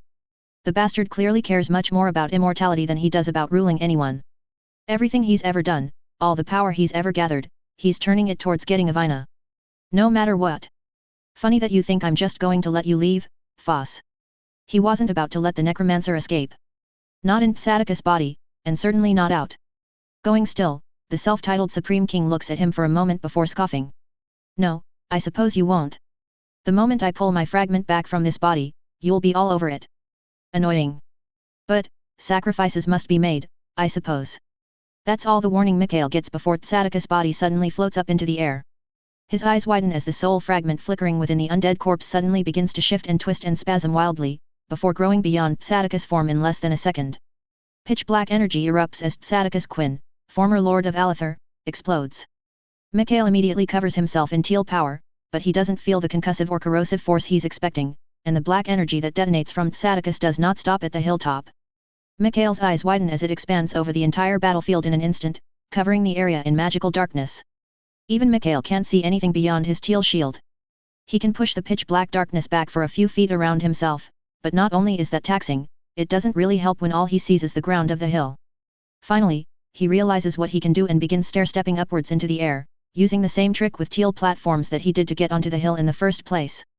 For a few hundred feet there's nothing but darkness above him, until finally he's able to break free and finds himself above a massive cloud that covers not just the battlefield but also miles of land around it. The very backlands of the Order of the Rose are clear thanks to the epicenter of the blinding darkness being on the hill, but that's not much of a consolation prize because Mikhail hisses in anger when he sees what's coming out of the side of the black cloud furthest from the Order of the Rose's fortifications. Heading back in the direction of Akriathi and indeed in the direction of Alathur itself, are the remains of Foss Sangri's army. Undead summoned heroes leave the darkness as though it has no effect on them, some missing limbs, armor, or weapons, but plenty more relatively untouched beyond a few dents and dings here and there. It can't be called a normal disorganized retreat, but there's certainly no order to it. They've all been called home, whether Foss gave one last order before spending his soul fragment on this magic, or whether it was simply hardwired for them to return if his relay was destroyed. Either way, they're retreating. Escaping, really? For a moment, Mikhail wants nothing more than to go after them. To cut down as many of them as he can. They'll all just be enemies that he and his allies have to fight at Alathur, after all. But, no. He has no idea what this magical darkness does, and all of those aforementioned allies are currently trapped in it. Activating his soul sense, Mikhail is relieved to see that it still works through the magical darkness, albeit to a limited effect. And after a moment, he's able to find one in particular and dive back into the black cloud. Hurtling to the ground, Mikhail grabs Beulah by the shoulders, grunting as he takes a battle axe to the midsection in the process. No stress, it'll heal. GRK. Beulah. Beulah, it's me. Mikhail. The half-orc immediately stops as he forms a teal bubble around them, clearing out the pitch-black darkness so she can see him. The undead are in full retreat. You need to have all of the Child of Sil stand down. The only humanoids left on the battlefield at this point are Knights of the Rose. Her face scrunches up in consternation and frustration for a moment, but then she nods and Mikhail sees as the larger souls all around him stop blindly lashing out and rampaging back and forth. From what he can see right now, the Order of the Rose had immediately begun pulling back as best they could from the darkness anyways. In reality, at this point, the only opponents the vast majority of the children of Sil had to fight were each other. Mikhail lets out an explosive sigh as Beulah's order is followed after a brief second of it being relayed. He lets himself feel it then, they'd done it.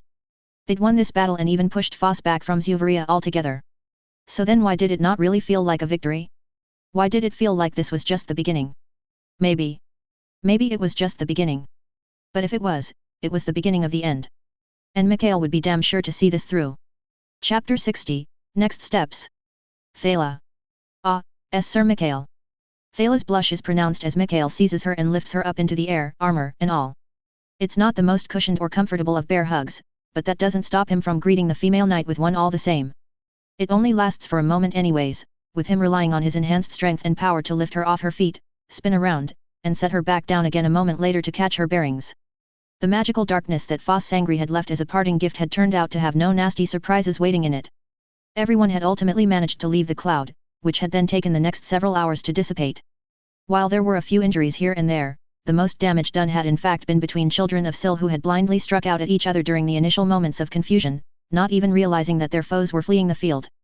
Mikhail had been surprised when it turned out the cloud of darkness didn't have any sort of necrotic poison to it that would slowly kill them all over time or something. But he supposed it made sense. Foss had sacrificed offense for defense in this case, expending his soul fragment in a way that allowed him to cover the entire battlefield and some of the surrounding area to obfuscate matters as much as possible. A more concentrated cloud might have been nastier to overcome, but it also would have been easier to escape and allowed more of his retreating forces to be put down before they could get away. As it was, Beulah had sent some children of Sil to hunt down the undead Foss was recalling, but unfortunately running them down properly turned out to be more trouble than it was worth. Not only did they have a head start, but the mass of undead, steadily growing into a larger and larger clump as they all made a beeline for Alather, was liable to turn as one and swarm over any child that got too close. Like soldier ants on a honeybee, Mikhail had found himself inexplicably likening it to. In the end, Mikhail had told Beulah to pull the children of Sil back and they'd all regrouped with the beleaguered but still standing Order of the Rose. Now here they all were, holding an impromptu war council of sorts. Though, it was a testament to how much damage Foss Sangri's decapitation strike had done if this was the extent of their ability to form a war council. On one side there was Thala's father, the knight superior looking somewhat battle-weary but just as intense as ever in his ichor-splattered golden armor. Timothal Dongard looks bemused by Mikhail's greeting of his daughter, but also as though he's not going to say anything at all. Next to him is Chevalier Nathaniel Ironshield, a bandage wrapped around his head and covering one of his eyes. From the look of things, the Chevalier would never see out of that eye again, but he still stood tall and Mikhail found himself feeling a surprising amount of respect for the other man, especially when compared to their first meeting what feels like a lifetime ago. Fuck, it wasn't even a month ago though, was it? After the two of them is Thala of course, who looks like she's definitely seen plenty of fighting, but also hasn't taken any debilitating injuries, thankfully. The white-haired female knight is still blushing hard at Mikhail's greeting, but looks all too happy to be at his side once more, and makes no move to return to her father, something Timothal definitely notices but also doesn't seem about to mention. That's it for the Order of the Roses side of the War Council. Then there's them.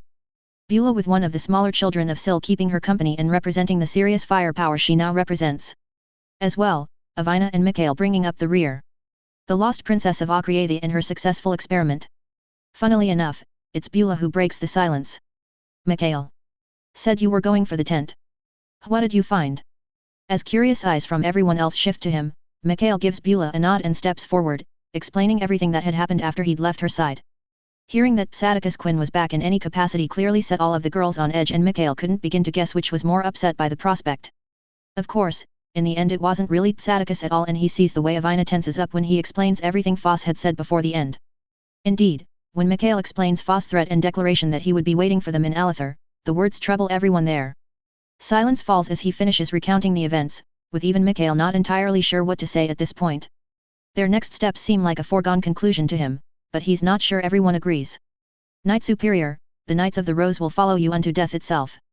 But I must advise caution. I do not know if we even have the manpower to besiege Alather at this point. Especially if the enemy is bolstering his numbers with the city's population as we speak. Mikhail winces at that. He wishes he could tear into Nathaniel for his words of caution. Say something like, man, and I was really rooting for you before you went and turned out to be a coward or whatever. But he can't. Mostly because the Chevalier is right. Just a look at Nathaniel's own injury makes it harder to claim the man a coward. He's personally sacrificed much in the fight for his homeland. Is it really right to ask him, Timothal, or the rest of their order to sacrifice any more? The Knight Superior remains silent, still deep in thought. Thala, on the other hand, shakes her head. The fight's not over just because the Supreme King has run away. If we leave him to his own devices, he will simply turn the entire population of Alather into undead, using them as levies for what remains of his army of well-equipped summoned heroes. From there, if we ignore him long enough, he will simply launch another attack on Zuvaria. He can't afford to give us enough time to figure out who to put on the imperial throne so they can figure out how to cycle our defenses at the border with the savage lands to spare enough soldiers to destroy him. Mikhail pauses at that. Thala, well, he doesn't think she's stupid necessarily. But damn if that wasn't a lot more tactically minded than he's used to from her. And he's not the only one that thinks so either, because practically everyone there is staring at her in surprise. Thala flushes at the attention and ducks her head for a moment before lifting it high and giving a shrug. What? I have been by my father's side for the past week, learning much. Finally breaking his silence, Timothal chuckles and gives his daughter an approving nod. Much indeed, daughter, much indeed. Thala blushes at that but stands a little bit taller all the same, pride clearly swelling in her chest. Meanwhile, Timothal moves over to a table covered in a map that dominates the center of the area. Dame Dawnguard is right. Leaving the Supreme King to his own devices is not an option. We must push our advantage while we still can.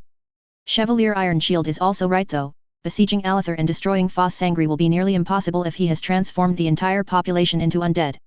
Unless of course, our resident half-orc can be relied upon to make a siege unnecessary. Beulah straightens up as Timothal throws her a curious look. After a moment, she grins fearfully, and the child of Syl she's been petting all this time bristles in tune with her vicious bloodlust, baring its fangs and extending its spines. Yes. That single word answer seems to be enough for the Knight Superior, who just smiles grimly and nods. I have to admit, I wasn't sure what to expect when I sent you all to the Celian woods. If we were extraordinarily lucky, elves was my best hope. Just having you three return to us alive was all I dared pray for though. And yet, you come back from the woods with an army of monsters straight out of legends even more ancient than the elves themselves. Timothal's exhaustion shows in that moment as he shakes his head, looking genuinely lost for a heartbeat. I do not know how you did it, though I imagine it's quite the tale. Avina and Mikhail exchange a glance at that, before Mikhail quickly makes eye contact with Beulah and gives her a small shake of his head. The half-orc has her mouth open and knowing her blunt ways, was just about to straight up tell the Knight Superior precisely how they'd done it. Truthfully, Mikhail doesn't think that Timothal would judge them too harshly for taking part in a genocide, but perhaps it would be better if what happened in the Celian woods stayed in the Celian woods. Why did that statement resonate with Mikhail so much? No matter. In the face of their silence, Beulah's a bit more mulish. Timothal raises an eyebrow but doesn't press further. With a shrug, he shakes his head. No matter. A story for another time, perhaps. Either way, some of our new allies can literally leap the walls of Alether in a single bound. Others could scale it in a handful of seconds. With such powerful beasts on our side, I have no doubt that we would not be kept from invading the city for very long at all. That said, there is something else that must be discussed. The princess' safety. A hush falls over the war council as all eyes turn to Avina. Mikhail's soul mechanic stiffens, her own eyes having been on the map that Timothal had been looking at. Her gaze had been fixated on the dot that represented Alether until the word princess had left the Knight Superior's lips. Flicking her dark eyes up from the map, Avina narrows them as her black lips press into a thin line. I hope you are not suggesting that I stay behind, Knight Superior Dawnguard. Straightening up to his full height, the Order of the Rose's Grandmaster sighs. I am not suggesting anything specifically just yet. But as I said, it must be discussed. Avina crosses her arms over her chest. I'm going. No matter what, I'm going. It's probably already too late to save Alether. But if I don't go and confront Foss, who's to say he'll even come after Zuvaria a second time right away? That causes a stir of confusion, with Nathaniel furrowing his brow and asking the question on everyone's minds. Why wouldn't he? Stepping up to the table, Avina gestures to Zuvaria on the map. His initial strike has failed. He might have killed the Zuvarian imperial family and much of the Order of the Rose's leadership, but he's been pushed back. He was trying to rush into Zuvaria and take over before anyone could muster a defense. Maybe it would have even worked if his assassins had actually killed the Knight Superior and he'd made it to the imperial capital before anyone could respond. But that doesn't matter anymore, because that didn't happen. Stepping away from Zuvaria and over to Akriatha, Avina gestures again. What if he doesn't make a second go at Zuvaria so soon? What if you all go to Alether without me and when he sees I'm not with you, he retreats further? He'll have to abandon Alether. And he'll be in the heart of Akriatha with an ever-growing undead army. I don't think he'll stop building it either.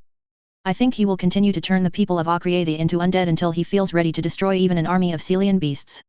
Taking a step back from the table, Avina crosses her arms over her chest again as she punctuates her point. He's gone off the deep end. He doesn't care about ruling anymore. He'd just as happily rule a kingdom of dust as he would a kingdom of people. I'm the one thing he wants. So I have to go to Alether, as bait if nothing else. It's a fair point. Not to mention Mikhail wouldn't leave Avina's side anyways. Not for anything at this point. But he doesn't really think that needs to be brought up right now. For a long moment, Timothal contemplates Avina's words. Finally, the aged knight superior nods, his expression grave. And what if he takes that bait, princess? What if he manages to capture you after all? Avina hisses and her hands curl into white-knuckled fists as she leans forward with her teeth bared in an open-mouth snarl. I will die before I give that bastard any of what he wants. Count on that, Knight Superior.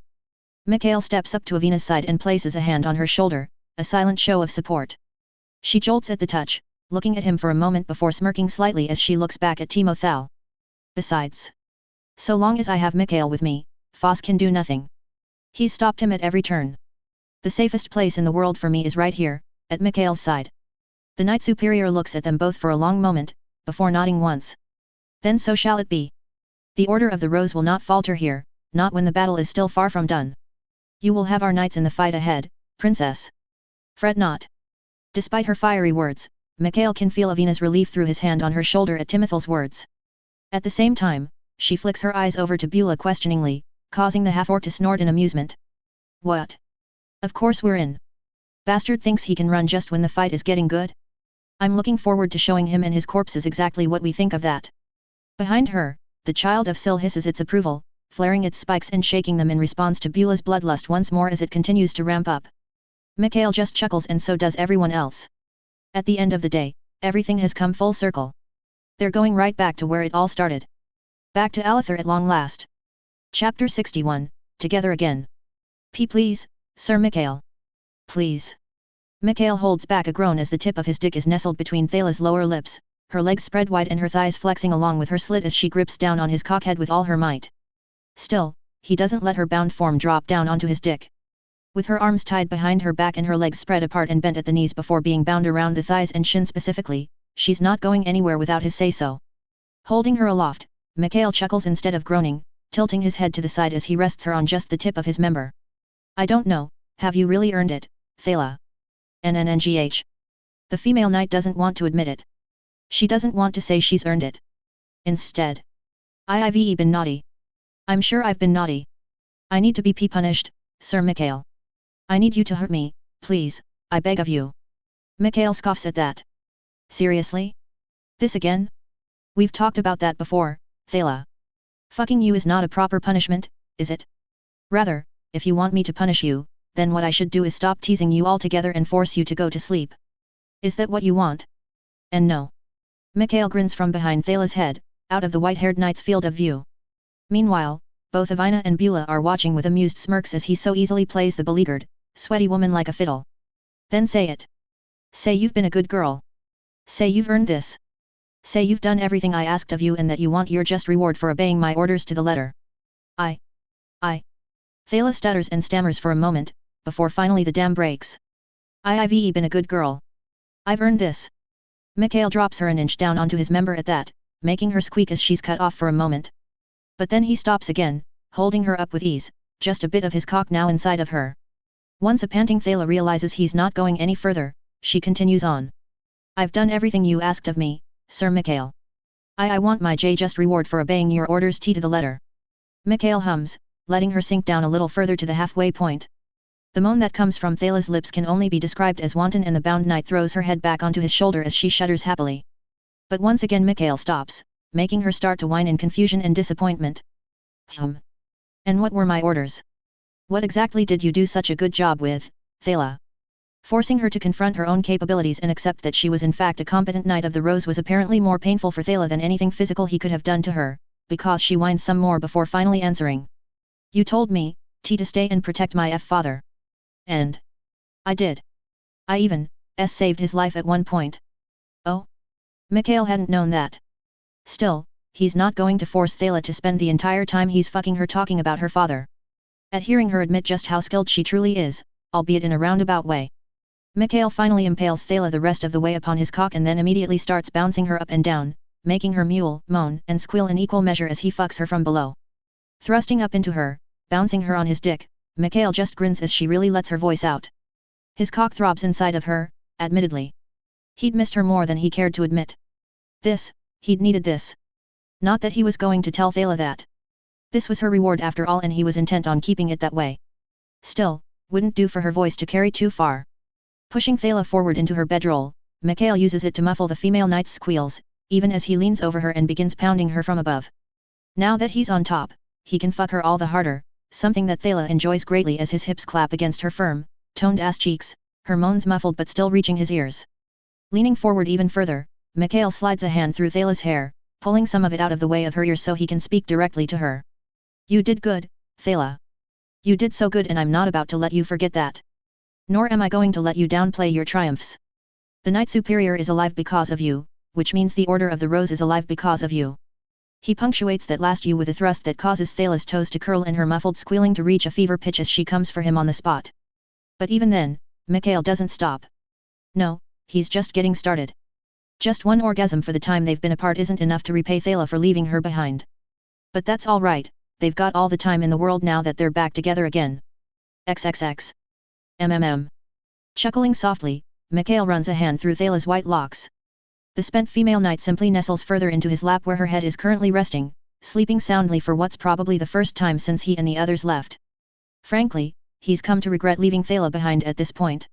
She should have been with him, Avina, and Beulah in the Celian woods, but the past is in the past and there's no going back now. Still, when she'd come to him all but begging for discipline, what had followed had been as much for Mikhail as it was her. Though he had to admit, he'd been more than a little surprised when she'd revealed how she was handling matters herself while they were away. Underneath her armor and underclothes, Thala had bound herself with rope. Nothing that would keep her from swinging a sword or charging into battle of course, but she'd effectively fashioned herself a harness that wrapped over her shoulders, around each of her breasts, through the valley of her thighs, and even around her neck. Every trace of it was hidden at all times of course, but that didn't make it any more provocative once she'd revealed it to them. Fortunately, the four of them had had no choice but to make their camp separate from the Order of the Rose. The children of Sil refused not to cuddle Pile Beulah at every opportunity imaginable, and while they could at least be kept from literally cuddling up against her again, they still all but demanded to be as near to her as they possibly could. As a result, Mikhail, Thala, Beulah, and Avina are all resting around a small campfire right now, surrounded by great big beasties. Some of which are as tall as houses, meaning that any debauchery that they partook in was completely out of sight of their allies and Thala's peers within the Order of the Rose. Specifically, it was out of sight of Thala's father. The man had to know that Mikhail was fucking his daughter by this point, but there was no reason for Timothal to know exactly what form their intimacy took, and if Mikhail could help it, he wouldn't ever let the man find out. That was just common decency. Regardless, with Thala's reintroduction into their group finished, the white-haired woman had passed out on his lap now, covered in sweat from the exertion of what he'd just put her through. Not quite how Mikhail would have chosen to welcome her back into the fold, but it was what Thala wanted, in the end. Still, only he, Beulah, and Avina are still up now. Resting on their bedrolls, the other two women don't seem all that interested in engaging him for some fun of their own at the moment, though they had watched him handle Thala with no small amount of amusement. That's fine because Mikhail has something to say. To get off his chest. Something that's been weighing on him for some time now. A while back, we all subjected ourselves to a test to judge whether we were good or evil. We took a journey through the truth above all. The only sounds are the shifting of Sil's children and the crackling of the campfire, but both Avina and Beulah are looking at him now. At first it was a mess. As much of a mess as everything else has been for me since coming to this world. My mind is like Swiss cheese thanks to what Sadicus did to me. My memories of Earth are fragmented at best. He thinks of his half-erased room and home for a moment, of his parents. His father without a face. A shiver runs down Mikhail's spine, but he continues on a moment later. This is too important not to get out, at least by his estimation. Eventually though, I realized what truly mattered to me. My life on Earth is in the past. I'm never going back. But that doesn't mean I can never go home again, not really. Because home is right here. With all of you. You three are my home. Avina, my soul mechanic. Beulah, my sparring partner. Thala, my ever-loyal knight. Everything in this world I love, is right here. Maybe it's a bit sappy, but it's how he feels all the same. Looking at Avina and Beulah as he continues to run his hands through the sleeping Thala's hair, Mikhail offers a crooked smile. I'll do anything for the three of you. And I wanted to make sure you knew that no matter what happens next. His words hang in the air for a moment, a promise conveyed with every fiber of his being. Truthfully, Mikhail hadn't brought this up with any intention of starting some sort of confessional. All he'd wanted to do was reaffirm how much he cared for them. So he's just as caught off guard as Avina is when Beulah suddenly clears her throat and speaks up in a gruff tone. I saw my old tribe in that damn mirror. My father. Beulah commands Mikhail's full attention at that. The half-orc warrior wouldn't be sharing if this wasn't important, he figures. Told you before. Bastard threw a party when I came of age. Said it was finally time to raid the Celian woods again, with me leading the charge. Didn't take too kindly to that, so I killed him in the night and left. Beulah shrugs, staring into the fire for a moment in silence. Case I didn't make it clear, didn't do it cleanly. Waited till everyone else in the tribe had partied all night long and passed out. Waited till he passed out. Slit his throat. Left. She'd said as much in fewer words back then, but Mikhail had to admit, he hadn't truly understood what she'd been saying. It made sense though. From what he knew, half-orcs and full-orcs were supposed to have similar physical strength. But if Beulah wasn't confident in her abilities to fight her father on equal footing, she'd made the right call. Mikhail almost opens his mouth to say as much before realizing that the half-orc isn't done yet. She's just collecting her thoughts. Never realized how much that bothered me until the damn mirror. Made me fight my father in front of our entire tribe. Killed him, of course. Bastard didn't stand a chance against me as I am now. Beulah snorts, giving a crooked smile as she looks down at her hands for a moment before looking up at Mikhail. Earned the devotion and adoration of the tribe. Had them all kneeling at my feet, naming me the new chieftain, begging me to lead them. Rather than fleeing like some cowardly thief, I was in charge. I was the new boss lady. Hey! Did Beulah regret having to flee from her people that badly? Had she truly longed to return to the savage lands? To be recognized as a proper orc, despite her half-blood status? Mikhail isn't sure what to say. Luckily, he doesn't have to. Beulah pauses for a moment and then shakes her head with another snort. Utter bullshit. Hey?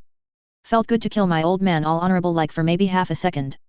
Felt good to have the old tribe all bowing and scraping at my feet instead of insulting and treating me like shit for just as long. Then, it just felt hollow. A savage grin replaces the crooked smile as she looks at Mikhail, her eyes glittering in the campfire. Damn mirror did its job. Showed me how much I cared about what those assholes thought of me. And then it showed me how little it really mattered. Fuck, what good would being chieftain of an orc tribe have done me? Would never have met any of you. Shaking her head, Beulah punctuates her point by smacking her fist into her palm. Killing that old bastard in his bed or in the ring, it doesn't matter how I did it. Because in the end, sometimes, some bastards just need killing. Well shit. Grinning himself, Mikhail raises a fist in solidarity, seeing how his other hand is still occupied with Thala's hair. Damn straight, Beulah. Damn straight. The half-orc looks quite pleased with that response. Then her eyes drift over to Avina's bedroll and she snorts in derisive amusement. This causes Mikhail to look over as well, for a second worrying that Avina might feel pure pressured into sharing her own experiences and the truth above all. But no. His soul mechanic has turned over in her bedroll and gone to sleep in the time that Beulah has been speaking. Mikhail winces a little bit, because he's pretty sure that has more to do with her not wanting to talk about it, over wanting to slight Beulah in any way. Luckily, one look at Beulah shows that she's not at all upset. The half-orc gives him one last grin and then settles back down as well, staring up at the stars until her eyes drift shut and her breathing evens out as slumber takes her too. In the end, Mikhail is the only one left awake, one hand continuing to stroke through Thala's white locks while the other takes up a stick with which to stoke the fire, making sure his girls stay as warm as possible all night long. Tomorrow they'll march. And in a week or two, they'll be at Alethar. From there, who knows what happens. But for tonight, and maybe only tonight, Mikhail will just be happy that they're all together again. Chapter 62, Back to Alethar. They make good time to Alethar. Better time than they made fleeing it in the first place, that's for sure. But then in all fairness, while they were a much smaller party back then, they'd utilized the flexibility offered by that fact to lose any trackers that the Supreme King might have sent after them. The weeks they'd spent in the woods doubling back on themselves and purposefully going in circles had set them back quite a bit. This time around, they had no reason to hesitate, no reason to dally. It was a straight shot to Alethar and there was nothing truly holding them back save for their numbers. Mikhail had to admit, he had mixed feelings on that front. On the one hand, Foss Sangri had to be stopped. On the other hand, a part of Mikhail wanted to just take his precious people and run even now. But no, that wasn't an option. In fact, that was probably never an option. The Supreme King had made it clear time and time again that he was willing to hunt Avina down to the ends of Vaklatora if it proved necessary. More than that though, Mikhail knew Avina was done running.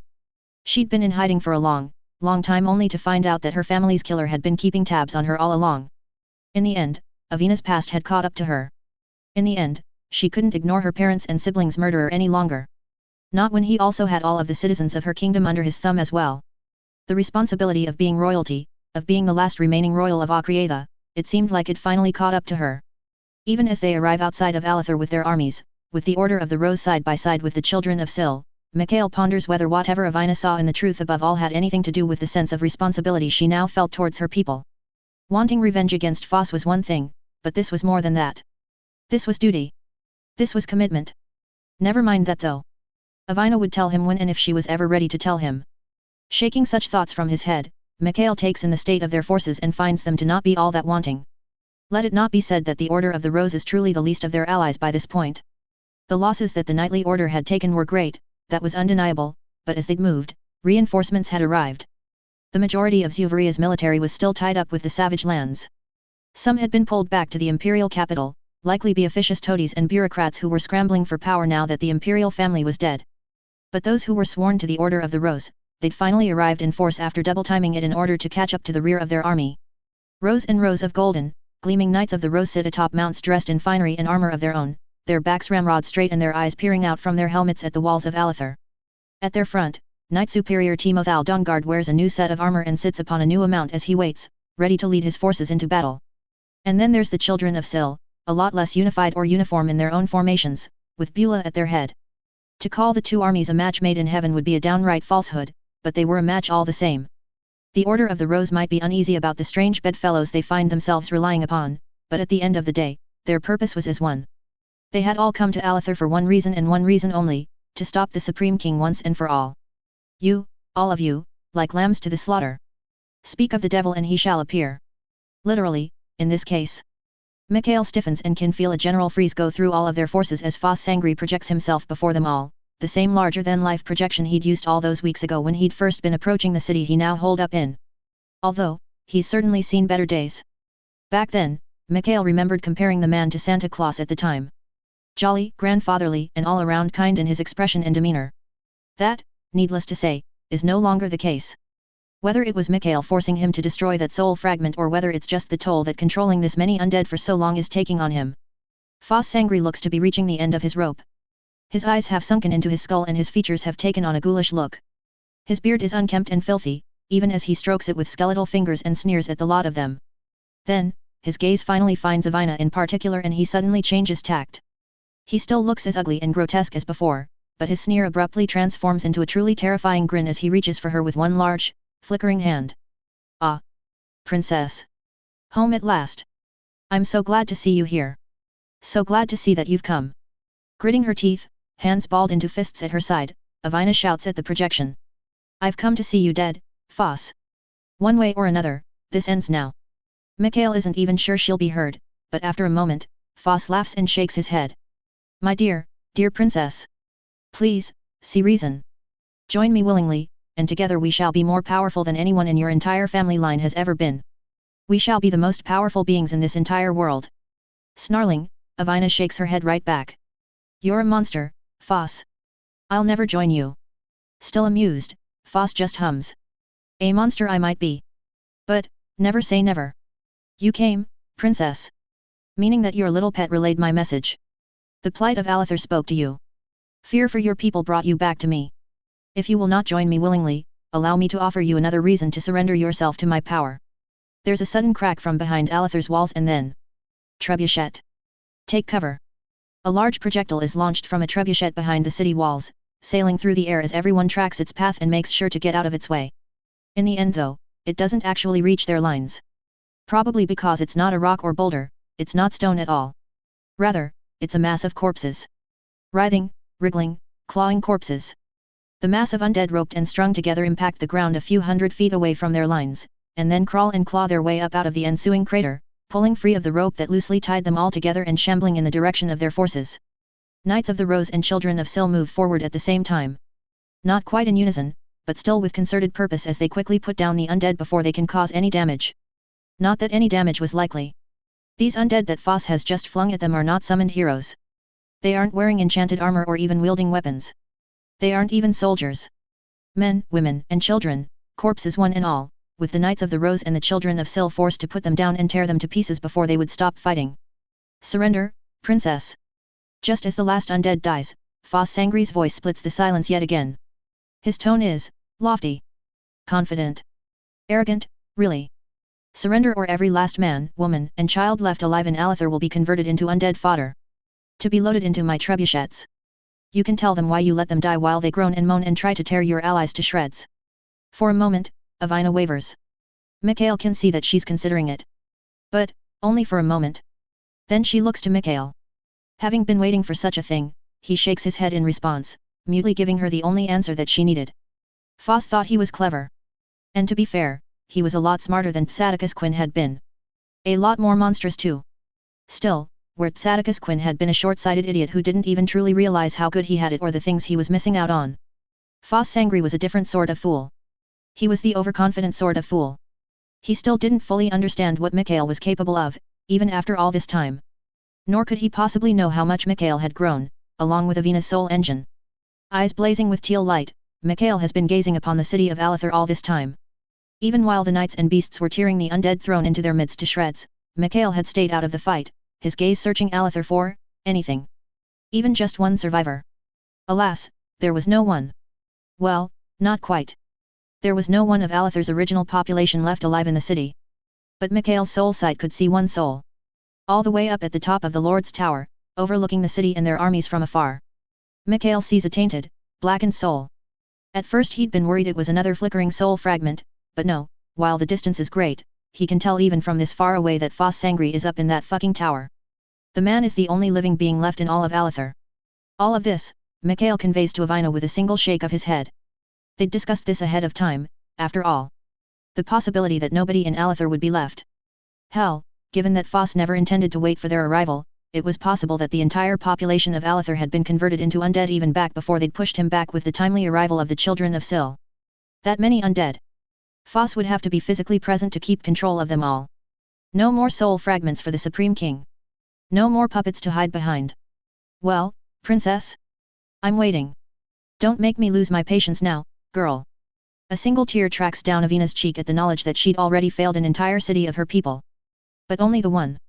Standing tall, the Princess of Akriada snarls up at Foss Sangri's waiting projection. They're all already dead. Do you think I'm an idiot, Foss? You slaughtered the people of Alather long before I arrived. Avina's words are as much for their allies as they are for the self-titled Supreme King. Perhaps back before he'd lost his soul fragment, Foss could have shrugged that accusation off and bluffed his way into sowing dissension in their ranks. Some of the Knights of the Rose might have even balked at the idea of not trying to rescue the hostages that the bastard of a necromancer claimed to have. But Foss Sangri is not nearly as put together as he was the last time they saw him. He flinches back, his sunken eyes shrinking to pinpricks as he gazes down at Avina. His sickening smile finally drops and he sneers at her. How could you possibly know, girl? TCH, no matter. With that, the man has confirmed to all those listening that their path is clear. There's no one left in Alather to save. Only undead waiting to be purged, and the bastard hiding behind them. But Avina isn't done quite yet. Upon my name as Avina Realis, Princess of Akriada. I swear I will put you down, Foss Sangri. No matter what it takes. Foss just sneers at that, waving a hand. His projection vanishes and a moment later, the cracks of multiple trebuchets can be heard from behind Alather's walls, even as balls of writhing, wriggling undead civilians fill the air, coming down to splat on the ground before their lines. Avina glances at him for a moment, and then past him, over to Beulah sitting astride her own massive, hulking mount. Every inch of the half-orc's being is pulled taut like a bowstring, waiting as she stares back at Avina. Until finally, the princess nods. Beulah grins and thrusts her battle axe into the air, letting out a loud roar of challenge before pointing the head of her weapon towards Alather. Rising up around her, reaching near deafening levels, are the bestial roars and cries of the children of Sil in response. A moment later and they're all charging forward, a tidal wave of massive monsters that race across the ground separating them from the walls of Alather. Armored figures appear on the battlements with bows and arrows, likely the summoned heroes that Foss Sangri has left to him after his previous defeat. But there's only so much that even they can do to delay the humongous beasts born of the incredibly harsh Celian woods. As Beulah and her army race up to the walls and leap up onto the battlements, Avina comes to Mikhail's side and grabs him by the arm. He turns to his soul mechanic, giving her his full attention as she in turn gives him an intense look. You know where he is? Mikhail nods decisively at that. The tower. At the top. Avina lets out a shuddering breath at that, along with a little laugh. Of course. As they talk, Mikhail hears Timothal shout out to his men and women as well, yelling forward. The Order of the Rose doesn't charge quite as fast as the children of Sil did, in fact, they move much slower, mostly because they have to deal with each glob of undead being thrown from behind the walls of Alether as they advanced. If they didn't, they risked being rooted from behind, or even from within their formations. At the same time, Thala comes up beside him and Avina, looking concerned. She's been glued to his side ever since they came back from the woods. Mikhail can't blame her, he missed her too. Still, in this moment his attention is solely on Avina. The pale young woman looks at Alether, at the battle taking shape right before their eyes, and bites her lip for a moment in thought. Finally, she looks to him. I need to reach Foss. That's the only way to end this once and for all.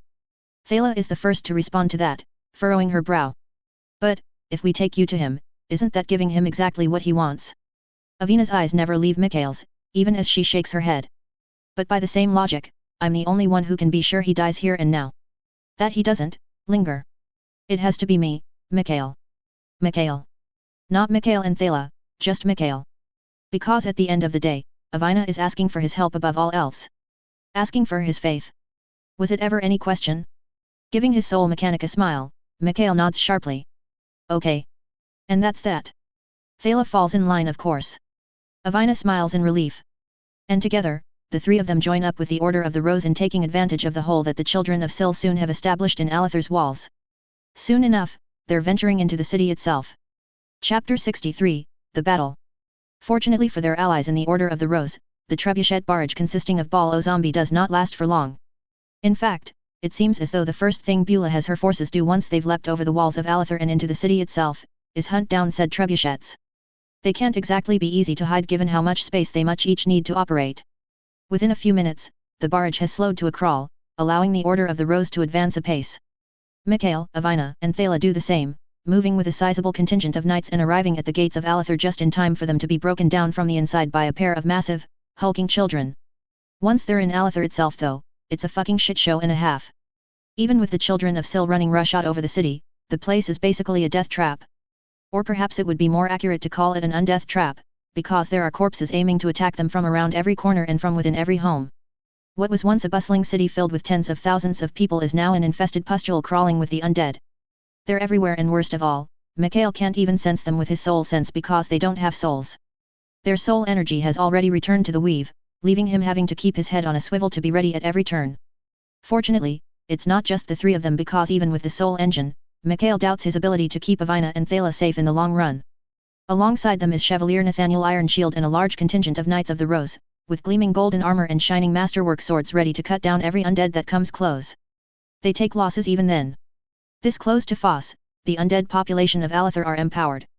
Just like at the battlefield back in Zuvaria where the Supreme King had used Psaticus Quinn as a conduit for a fragment of his soul, the proximity to his actual soul and the concentrated effect of his necromantic power keeps the undead going far beyond what should be possible. Removing their heads doesn't stop them, removing their limbs doesn't stop them. In the end, Avina was right. There's no victory to be had here unless Foss Sangri himself is defeated. Until the Supreme King is killed and his influence over his undead creations is removed, Alether will continue to be an endless pit of fighting. In the end, their target has to be Foss Sangri and with everyone quite aware of that fact, they forge forward at an unrelenting pace, moving closer and closer to the center of the city where the Lord's Tower can be seen high over all the other buildings. Unfortunately, while their reckless speed is necessary, it still means they incur heavy losses. The closer they get to the tower, the more undead summoned heroes they encounter as well. Distinctive for their enchanted armor and weapons, it would seem that Foss split his remaining elite undead forces into two groups. One of those groups had been manning the walls and the trebuchets, a first solid line of defense meant to weaken them at all costs.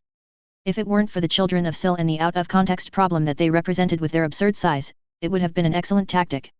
However, after that first line of defense there's just a whole bunch of undead civilians, hiding in wait to ambush from dark alleys and out of windows and doorways, but neither armed nor armored and thus fairly easy to push back.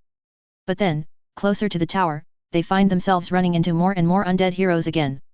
They mix in with the civilian corpses, using them as fodder and meat shields, as well as cover to allow opportunities to quickly slip past the Knights of the Rose's defenses and pick off a target here and there. It's incredibly frustrating how well it works, especially since Mikhail knows none of the undead are even remotely intelligent. No, this is all Foss. The necromancer is stretching himself very, very thin, leading the battle from atop his tower in real time. He has eyes on them more than likely, keeping track of them via the flashy contingent of golden armored knights as well as Mikhail's distinctive brand of teal soul magic. Still, knowing this doesn't really help too much. Knowing might be half the battle, but it's still only half the battle. And the other half, in this case, is the challenging part. As they're harried and harassed all the way to the tower, they eventually arrive at its base all the same, only to discover what they already could have guessed. The wards are up and the Lord's Tower is currently as impenetrable as it was back on that day when Tsaticus hid out in it. Indeed, even the children of Sil are having to give it a wide berth as due to their massive size, they accidentally brush up against the wards just by walking too close. Like an electrical fence back on Earth but 100 times word, the Lord's Tower is proving an effective deterrent against the beasts of the Celian woods. What do we do now? How do we get inside? Chevalier Ironshield's words come as he skewers another undead through the face with his sword, shouted over the din of battle as their diminished contingent of knights is constantly fighting back undead to hold their position. Feeling a brief moment of despair, Mikhail looks to Avina, only to see her with a considering gaze on her face. His soul mechanic stares up at the warded Lord's Tower for a moment, and then down at her feet. No, not at her feet. Past her feet. Past the ground her feet are standing on. Mikhail's jaw drops open as he picks up on her idea, swiftly moving next to her and leaning in. You don't really think? Avina grimaces and lets out an amused huff. It might be our only option. I can't. If I still had the ring, I might have been able to make something work. Or if I went to Akria's capital and forced my way into the royal palace, I could probably sit my royal ass on the damn throne and declare Foss Sangri a traitor who is unworthy of the protections of the kingdom's wards, and that would work too. She shakes her head and graces Mikhail with a wry smile. But neither are options at the moment and we're kind of pressed for time, so. Mikhail nods sharply in response, before glancing up and around them in consideration for a moment. Finally, he calls out. Thala. Nathaniel. Avina and I are going to try something. Hold this point. Keep the attention on all of you. Your will be done, Sir Mikhail. I, Sir Hero, will hold for as long as we can. There's no time to complain about the damn titles. More than that, if they want to keep Foss Sangri's focus on this battle and not have the man hunting for them, Mikhail needs to make it seem like he's still here, fighting with his distinctive brand of teal magic. With that in mind, he does something he's never done before. He reaches for his power and the soul engine answers. Then, very carefully, he splits his power off from himself while also maintaining a metaphysical grip on it. He probably should have practiced with this before implementing it. It's incredibly risky to be experimenting at a time like this. But needs must in all that. Mikhail has used his magic in a ranged fashion before, but it's always been an expulsion of energy, like a bullet leaving a gun. This needs to last for a while. So not only does he give it a good portion of his power, but he also holds onto it with his mind, shaping a facsimile of himself. It doesn't have to look convincing. It just has to glow teal and whip out some teal magic every once in a while. Only once that's done does Mikhail pull Avina close to him and drag his own teal glow deep into his chest.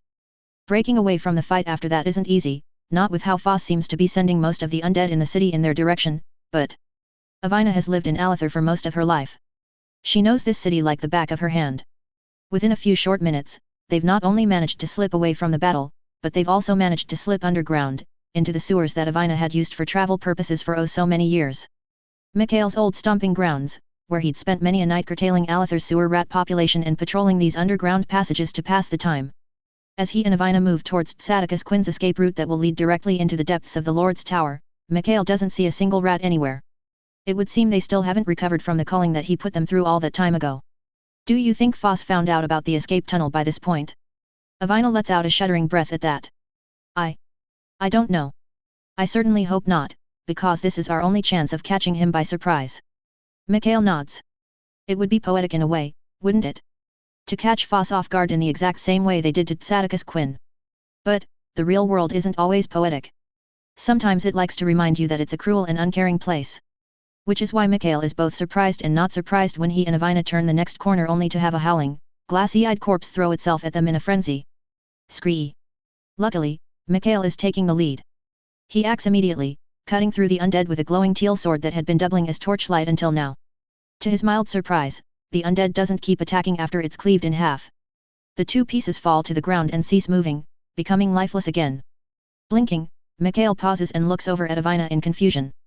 Avina. She opens her mouth to respond, but before she can say a word, there's a sudden shuffling sound from up ahead.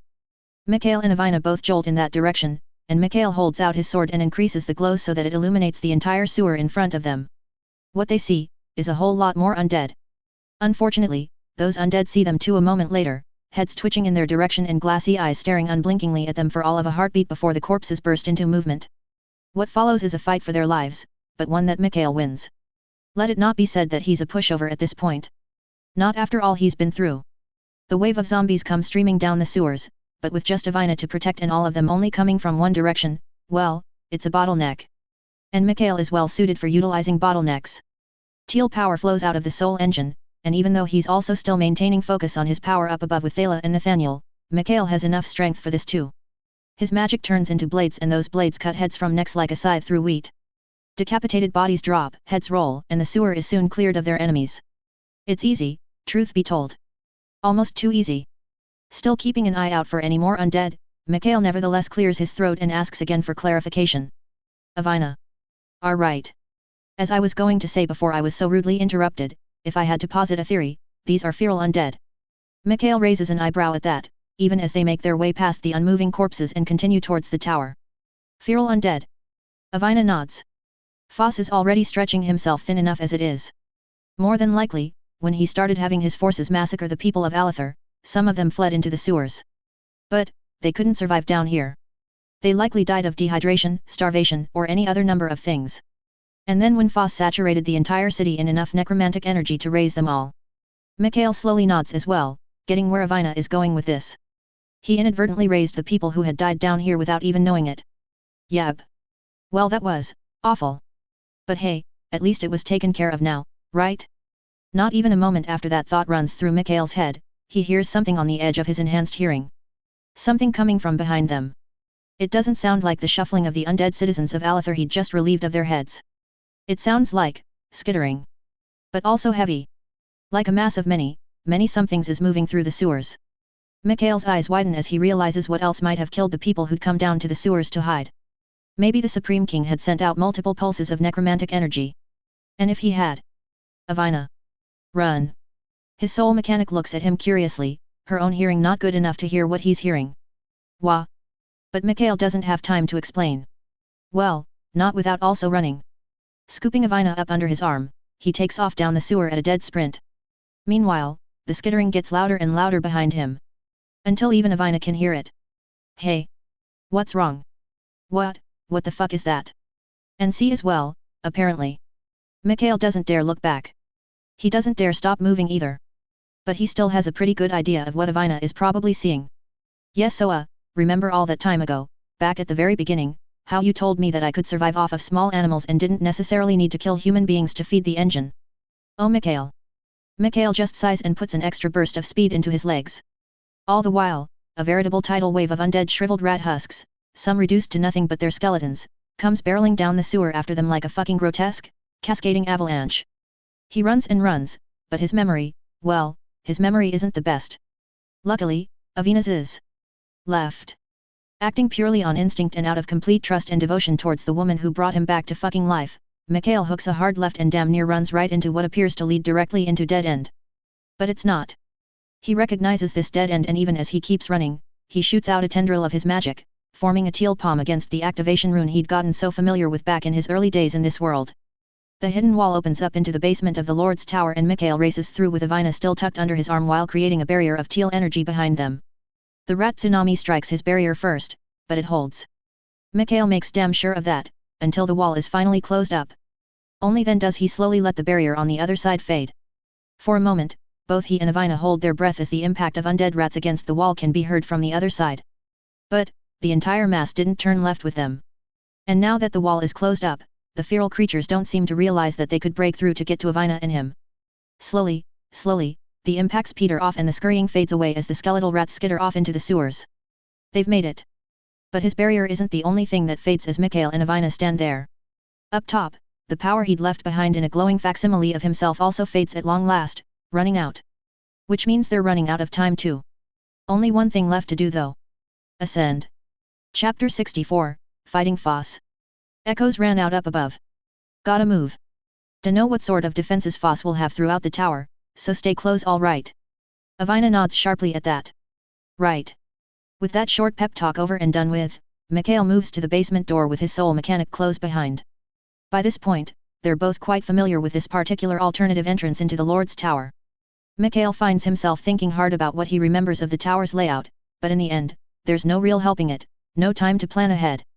No use in trying either. Foss could have redecorated, plus who knows what sorts of enemies are waiting for them beyond the door to the basement. Can't even check on those because his soul sense doesn't work on undead. All Mikhail knows for sure is that Foss is still at the top of the tower, still likely overseeing the battle down below. The longer they wait, the more opportunity the Supreme King gets to notice that neither Mikhail nor Avina are fighting alongside the Knights of the Rose stationed at the base of the tower anymore. Nothing for it but to move fast, just like he'd told Avina. Making sure she's right on his heels, Mikhail summons his magic and lifts his sword, before kicking down the doors in front of him and racing forward. There's nobody waiting up the stairs on the ground floor, so he and Avina quickly ascend the spiral staircase that goes all the way up to the tower. Mikhail keeps expecting for undead to leap at them from every shadow and every alcove. He assumes they're waiting in every doorway, around every corner. But as he and Avina ascend the tower, there's no one and nothing. No undead, not even Alathar's civilians. Just empty silence. If it wasn't for Mikhail's soul sense, he would worry that this was all just a red herring. But no. The higher they get, the more Mikhail can detect of Foss Sangri's polluting presence at the top of the tower. There's no denying that the Supreme King is up there. He's just as overconfident as his protégé Tsadicus Quinn, in his own unique way. He truly doesn't think he needs the protection. But Mikhail has to remind himself that that might not be overconfidence. It might not be arrogance, even. It was entirely possible that Foss Sangri could handle anyone or anything who managed to slip past the wards, given how powerful he was. Still, even if remembering Foss' power back when they'd had to initially flee, Alathar sends shivers up and down Mikhail's spine. He's not been idle himself. He's stronger than he was back then. And he has to believe that he and Avina, together, can defeat Foss. That said, Mikhail knows one thing for sure, if they've got the element of surprise, they're going to fucking use it. And so, as they reach the top of the tower and a familiar pair of large double doors, Mikhail doesn't hesitate. They aren't open a crack anyways. There's no conversation to listen into this time. He goes charging forward and with his power, blasts the doors inward off their hinges before rushing into the room. From across the way, out on the balcony overlooking the city, the Supreme King himself whips around, actually caught off guard for a moment. He looks even worse in person than he did in that projection, with sunken eyes widening in gratifying surprise and yellowed teeth baring into a snarl. Unfortunately, he's not stupid enough to waste time demanding to know how they got in. You. Even as Mikhail is already throwing out a lance of teal energy, hoping to take the Supreme King's head off of his shoulders in a single blow, Foss Sangri's personal brand of shadowy black magic swirls around him. An offshoot slices out and cuts Mikhail's attack down while at the same time gnarled fingers are thrust in his and Avina's direction, more shadow and darkness launching their way. Mikhail blocks as well, but a moment too late. His sword is torn from his grasp and sent careening off to the side where it winds up embedded in the wall. Reacting immediately, he shields himself and Avina with his soul magic. However, unlike his attack, Foss doesn't let up, forcing him to remain on the defensive just to keep them from being blown away by the onslaught of power. The Supreme King's flickering soul might not be in the best of states by this point, but he's much stronger than he was while puppeting Tsadicus Quinn all the same. Princess. Despite your defiance, despite your foolish rebellious streak, you came to me of your own accord all the same. Finally, with you by my side, everything shall be set to right. Despite all of these setbacks, you've played right into my hands. Mikhail grits his teeth, about to fall into the other man's groove and return his words with some choice insults of his own, but before he can speak, Avina's hand falls upon his arm and it's like the whole world falls away. He's still maintaining his shield, but in that moment he only has eyes for Avina as she looks at him with deadly seriousness. I need you to grab hold of Foss, Mikhail. Get your hands on him and I'll do the rest. All right. Obviously he wants to ask questions. He has a million of them in that moment. But this isn't the time or place.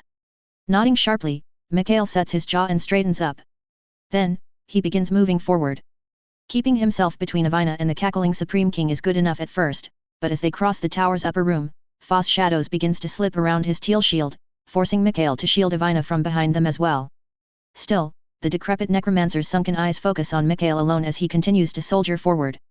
Gnarled fingers still splayed in their direction, Foss Sangri sneers as he steps off of the balcony and into the room. Forcing out a bit more of that black power, the Supreme King seeks to overwhelm Mikhail's defenses, thankfully to no avail. Princess. I'm fairly certain that I taught you to put your toys away before lessons a long time ago.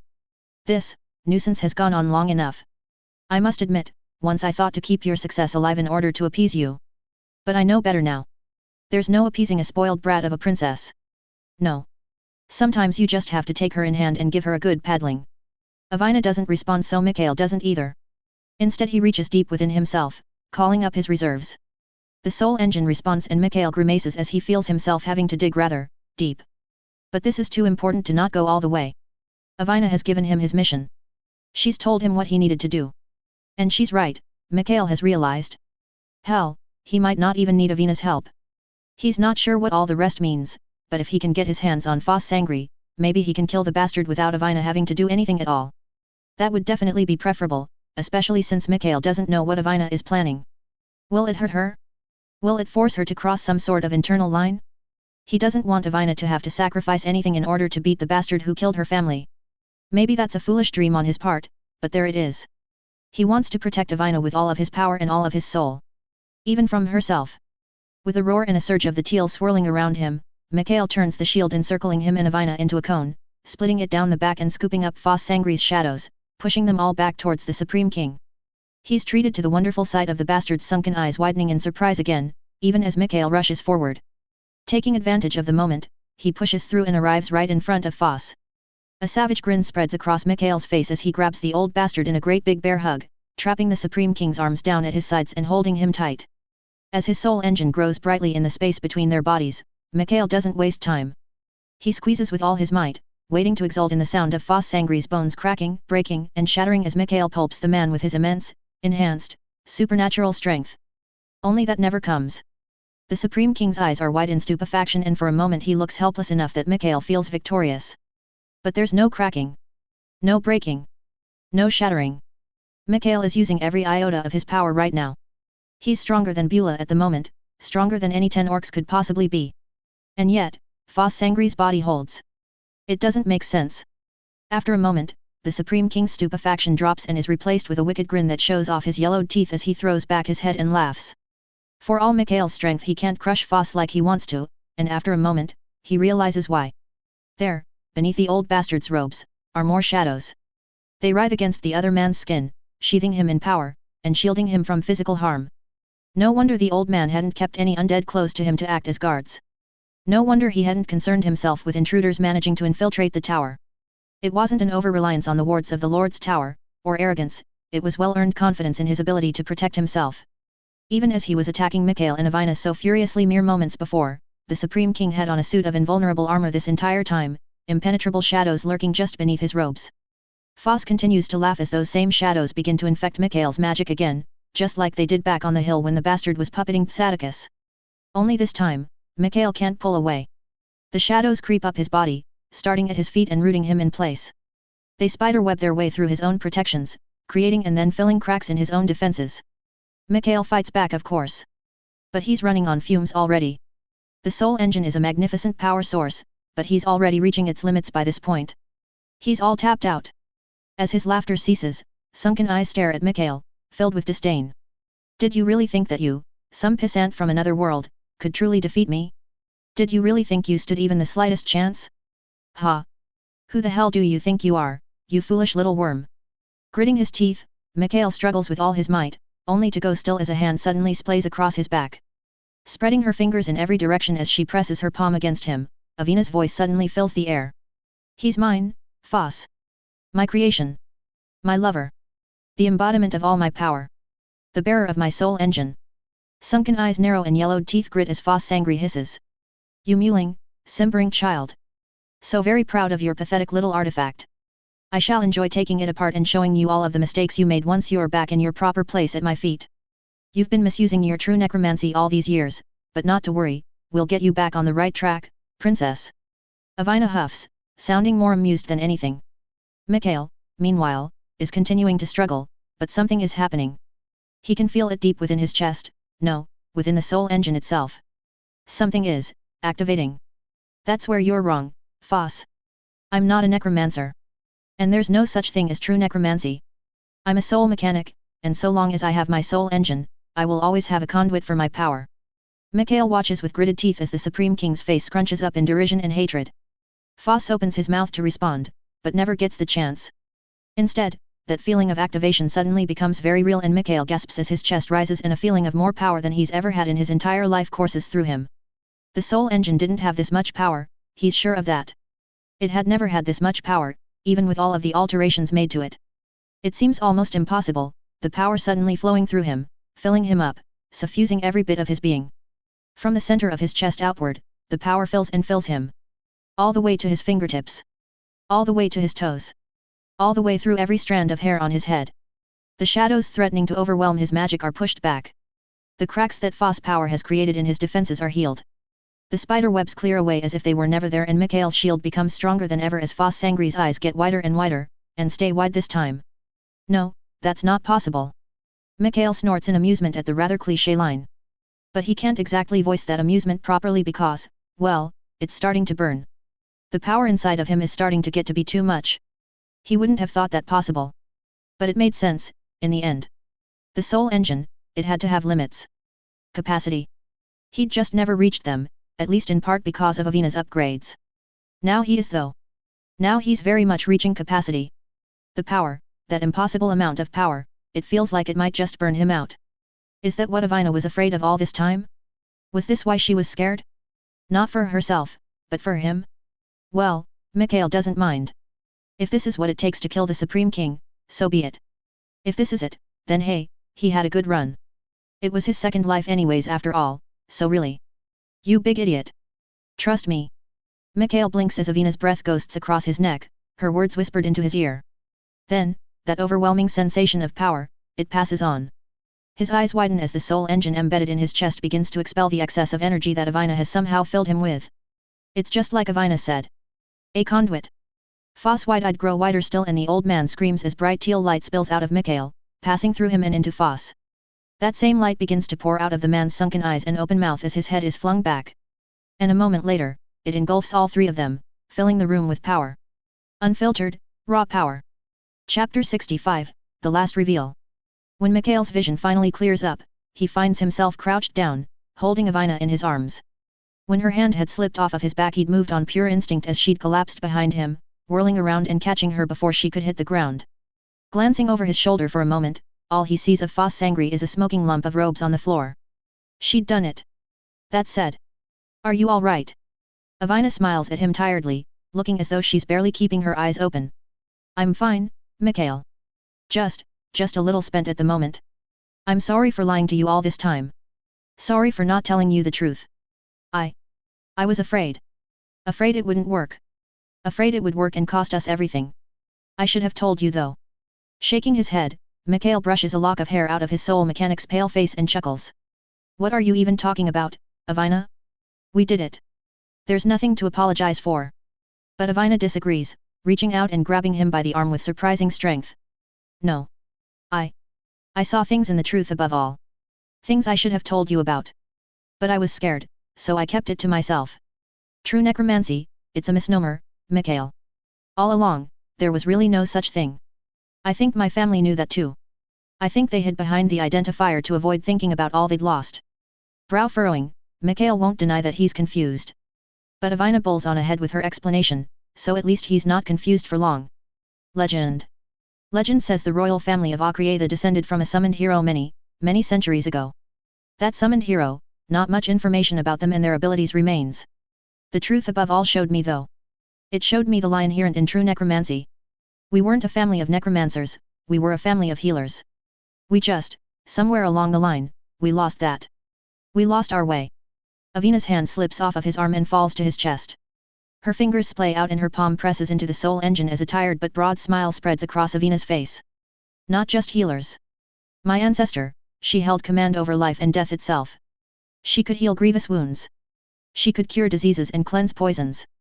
And, she could even bring the dead back to life. Mikhail's eyes widen at that as understanding begins to dawn on him. He starts to finally see what Avina is saying, even as she caresses him, caresses the soul engine. I managed to recreate a bit of that. In my own way. I forged my own path. I made the soul engine and I used it to bring you back to life, Mikhail. It was a one-of-a-kind creation, something I don't think would ever have worked on anyone but a summoned hero like you.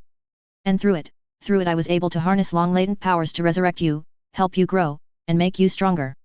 She trails off at the end there, looking less certain. When she starts to pull her hand back from the soul engine, Mikhail is quick to reach up, lacing his fingers through her fingers, taking her hand in her own. And you did it, Avina. You were spectacular. We were amazing, together. Biting her lower lip, his soul mechanic hesitantly nods. Then, she casts her eyes downwards, towards the ground. I risked it all for my vengeance. I didn't know this would work. It almost didn't until I found a way to save us both. I didn't know if we would survive this, Mikhail. I risked your life and mine, all for revenge. Mikhail gives her hand a squeeze. He killed your family Avina. He threatened your people. He needed to die. But, what exactly did you do? He can't help it. As much as he wants to reassure her, she's finally explaining things to him and Mikhail is a curious sort at the end of the day. He wants to know what happened, how she stopped Foss at the end there with that explosion of power. I used you as a conduit. And I ripped Foss' army from him. I reached through you and the soul engine and into Foss Sangri and I tore every connection he had to his creations away at once. But it wasn't enough. The cost of destroying them all afterwards would have burnt us both out. Funny that, normally, it's easier to destroy. Cheaper. But this time our salvation was their salvation. Pausing, Mikhail sees Avina's smile grow before he slowly looks up. I brought as many of them back as possible, Mikhail. I resurrected, as many as I could. Not all of them. Couldn't resurrect the ones who were dismembered. Couldn't bring back any of your fellow heroes. But I saved who I could save. His soul sense had shut itself off in the midst of that explosion of energy. Probably some form of automatic defense to keep his eyes from being burned out of his skull. Now though, Mikhail reactivates it and looks out across the city of Alathur. There are, quite a lot of souls in the city at this point. Children of Sil and Order of the Rose alike. But they're not moving with quite so much fervency anymore. There's no urgency to what he's seeing. And besides the knights and the beasts that they've brought to Alathur, Mikhail sees others. Hundreds more souls than had been there mere moments ago, easily. Thousands, maybe. Alathur is still maimed, still grievously wounded, but it's no longer the dead city it was moments before. Avina. You. Just as he's about to praise his soul mechanic for the truly awe-inspiring feat she's pulled off, Mikhail's eyes gloss over the smoking pile of robes again, and with his soul sense active this time, Mikhail is able to see the soul still within Foss Sangri's body, signaling that the Supreme King is still alive. In the exact same moment, the old man sucks in a deep breath and comes springing up into a sitting position. Mikhail moves without thinking, pulling Avina to his chest and darting back from Foss with all haste. Only once he's put a few yards between them does he look back, and freeze in shock at what he sees. No longer sunken eyes gaze at wrinkle-free hands as Foss Sangri stares at himself in wonder. The man's hair is still silver, but no longer pure white. Likewise, his beard has shrunk back all the way to his face, taking on a rather trimmed look. It's not just his physical appearance either. Where before his soul had been flickering from the damage Mikhail had dealt him back when he'd been puppeting Psaticus, now Foss Sangri's soul is pristine and glowing brightly within him. Put simply, the Supreme King appears to have lost about 30 to 40 years of age, going from appearing to be in his 80s or 90s to a distinguished and healthy-looking 50 years old. Oh princess! Look at what you've done for me. Even his voice sounds younger as he slowly rises to his feet, smiling broadly and marveling at his more youthful appearance. From her position cradled in Avina's arms, she lets out a huffing scoff. It wasn't intentional, Foss, I assure you. Mikhail believes her. Not just because she would never in a million years give the bastard who'd killed her family what he wanted of her own volition, but also because, well, what she'd just done was completely insane and utterly untested, by her own admission. Some accidents were bound to happen at the end of the day. Letting out a chuckle, Foss' eyes twinkle with malevolent merriment as he rolls his shoulders and beams at the two of them. I'm sure it wasn't, princess. You've been very, very naughty. I'm of half a mind to take you over my knee for your transgressions. But I'm in a good mood, so I promise once I've killed your pet I'll only rough you up a little bit before we'll be on our way. Mikhail bristles at the Supreme King's insinuations, even as Foss throws out his hands in their direction. Stiffening, Mikhail is quick to call a teal shield up to protect them, finding it all too easy and realizing that he's still filled to almost capacity with power. However, it proves not to be necessary. Foss definitely tries to attack them, but the key word there is tries. No shadowy magic answers Foss Sangri's call. No black power or necromantic energy arises from his fingertips or the ground to launch itself at them. The Supreme King's supremely confident expression abruptly melts away into baffled confusion as he looks at his hands in disbelief. What is this? From within his embrace, Avina once again pipes up. This time it's with a bark of laughter. Ah! It would seem there was a cost for your youth, Foss. I gave you the life that you so desperately craved, but your brand of magic, it's anathema to both life and death. So in return, your necromancy was stripped from you at the same time that your army was. You're magicless now. As Foss freezes in horror at this revelation, Mikhail grins and chuckles too. That's funny. Actually, that's fucking hilarious. Both he and Avina dissolve into giggle fits as they feed off of one another's amusement in a minor feedback loop. One that sends the de-aged Supreme King into a swift rage. Stop laughing. You pathetic little ingrates. I am so sick of you whining, simpering fools getting in my way. Of course, that only makes them laugh even harder. Until Avina suddenly chokes on her own spit as a massive, familiar pressure falls upon them both. Mikhail's shoulders abruptly tense up, hunching inward as his bones creak. Avina lets out a soft cry of pain as the pressure forces her out of his hands into the floor. Looking up at the standing Supreme King, Mikhail sees Foss angry with his hand stretched out, and a familiar ring on his finger. There's a look of maddened triumph in the aged man's eyes as he lets his lips curl into a half sneer, half smirk. I might not have necromancy, but I still hold power here, you foolish little children. This is a lord's tower, and so long as I wear this ring, I am the Lord of Alether. He curls his fingers backwards into a fist and then pumps it in their direction. The pressure redoubles beyond anything even Psaticus was capable of bringing to bear, and Avina lets out another cry as one of Mikhail's knees is forced to the ground. That's right, hero. Kneel. Kneel and beg me for my mercy. In fact, I won't even kill you after all. Let's make a contract instead, shall we? You and me, here and now. In exchange for the princess' safety, you'll agree to serve me faithfully for the rest of your pathetic life. Full circle. Mikhail would laugh if the situation wasn't so serious. And this wasn't so fucking painful. Of course, it's not his pain that he's concerned with right now. It's Avina's. The pressure, if Foss doesn't let up soon, it might very well kill her. However, one look into the maddened Supreme King's eyes and Mikhail knows that won't convince the man of anything at this point. Unfortunately for Foss, he'd gone ahead and cut ties with Psaticus Quinn a little early. Before his protégé's final battle. Before his death. So he had no idea how exactly it was that the previous Lord of Alether had died. Funny how the more things changed, the more they stayed the same. Foss Sangri might be able to use more of the pressure from the ring than Psaticus could, but Mikhail is also a lot stronger than he was back when he faced Lord Quinn in this very same room. Slowly, wordlessly, he rises to his feet. Foss' expression turns incredulous and he pumps his fist in Mikhail's direction again, once more redoubling the pressure. Avina lets out another cry, but Mikhail just stretches out his hand to the side and sends a whip of teal energy to the sword embedded in the wall there. At the same time, his other hand is thrust to the floor, more teal energy flowing out of his palm and to the ground, where it travels to Avina and wraps her in a tight, safe cocoon. Pathetic. This display is meaningless. You might be able to stand, but do you truly think you can defy me? My reinvigoration gives me more options than you can even dream of, hero. You will submit. Or you will both die here. For the first time, Mikhail can hear an undercurrent of fear enter Foss Sangri's voice. His sword back in his hand, he lets a smile grace his face, and takes his first step forward. The Supreme King's eyes widen and he scowls, pumping his fist again and then taking a step back. But all the pressure in the world isn't going to stop Mikhail, not as he is now. Even as waves of power from the wards of the Lord's Tower buffet him, Mikhail lets some of the energy Avina gave him spool out of the soul engine. Wrapping around his body in the same way the shadows wrapped around Foss Sangri's before he was rendered magicless, it also sheathes his sword in a teal glow. Forging forward, step by step, Mikhail closes in on his prey. Foss, meanwhile, continues to backpedal. The aged man reaches the balcony in no time, his back hitting the railing. Looking back over his shoulder, he clearly doesn't like what he sees. Mikhail can imagine. The city of Alether is currently swarming with children of Sil, monsters the size of buildings straight out of legends. And that's to say nothing of the Knights of the Rose, members of the Zuvarian Empire's premier knightly order. Turning back to him, fist and ring still outstretched as he tries to stop him. Foss Sangri finally breaks. Please. Please, we can make a deal. I surrender. I'll be the one to sign the contract. Take me as your slave. The princess will have need of someone of my services, of my experience. I was her father's advisor for decades and I could be hers as well. Mikhail steps out onto the balcony. He considers some pithy one-liner for a moment, or just laughing in the other man's face for turning out to be even more cowardly than his protégé in the end.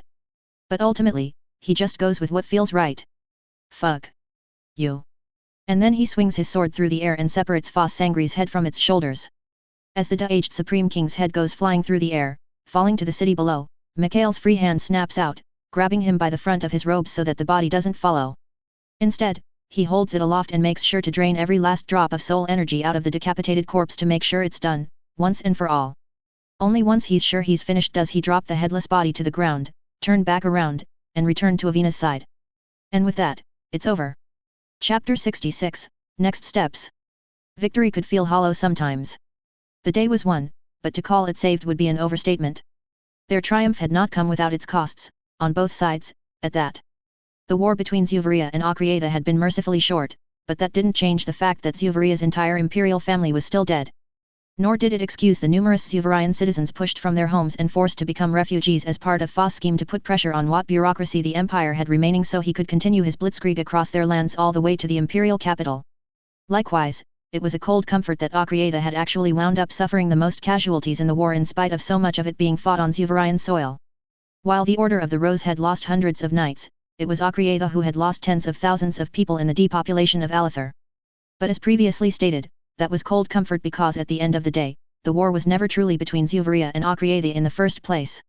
It was one man, one monster of a man railing at being able to see the end of his own natural lifespan and causing untold suffering across both countries in an effort to keep from having to pay the piper. Foss Sangri was the villain in this particular fairy tale. And not every story got happy endings. Alathur was proof enough of both these simple truths. In the battle's aftermath, there's no salvaging the city, not right now anyways. The place is covered in blood and guts and rubble, buildings destroyed by rampaging children of Sil, dismembered bodies littering the streets. Instead of trying to save the city, the Knights of the Rose and the children of Sil focus their efforts on evacuating those that Avina brought back to life. Mikhail plays his own part here, his soul sense allowing him to pinpoint each and every survivor of Alathur, directing the allied forces to them so that they might be rescued and brought to the camp set up just outside of the city. In the end, the final count for survivors is just over 1,000 people. The rest of Alathur's population had either been dead too long or torn to pieces in the intense fighting that had occurred while they were all trying so desperately to get to Foss. Still, it was 1,000 more survivors than there had been when they'd arrived outside of Alathur earlier that day.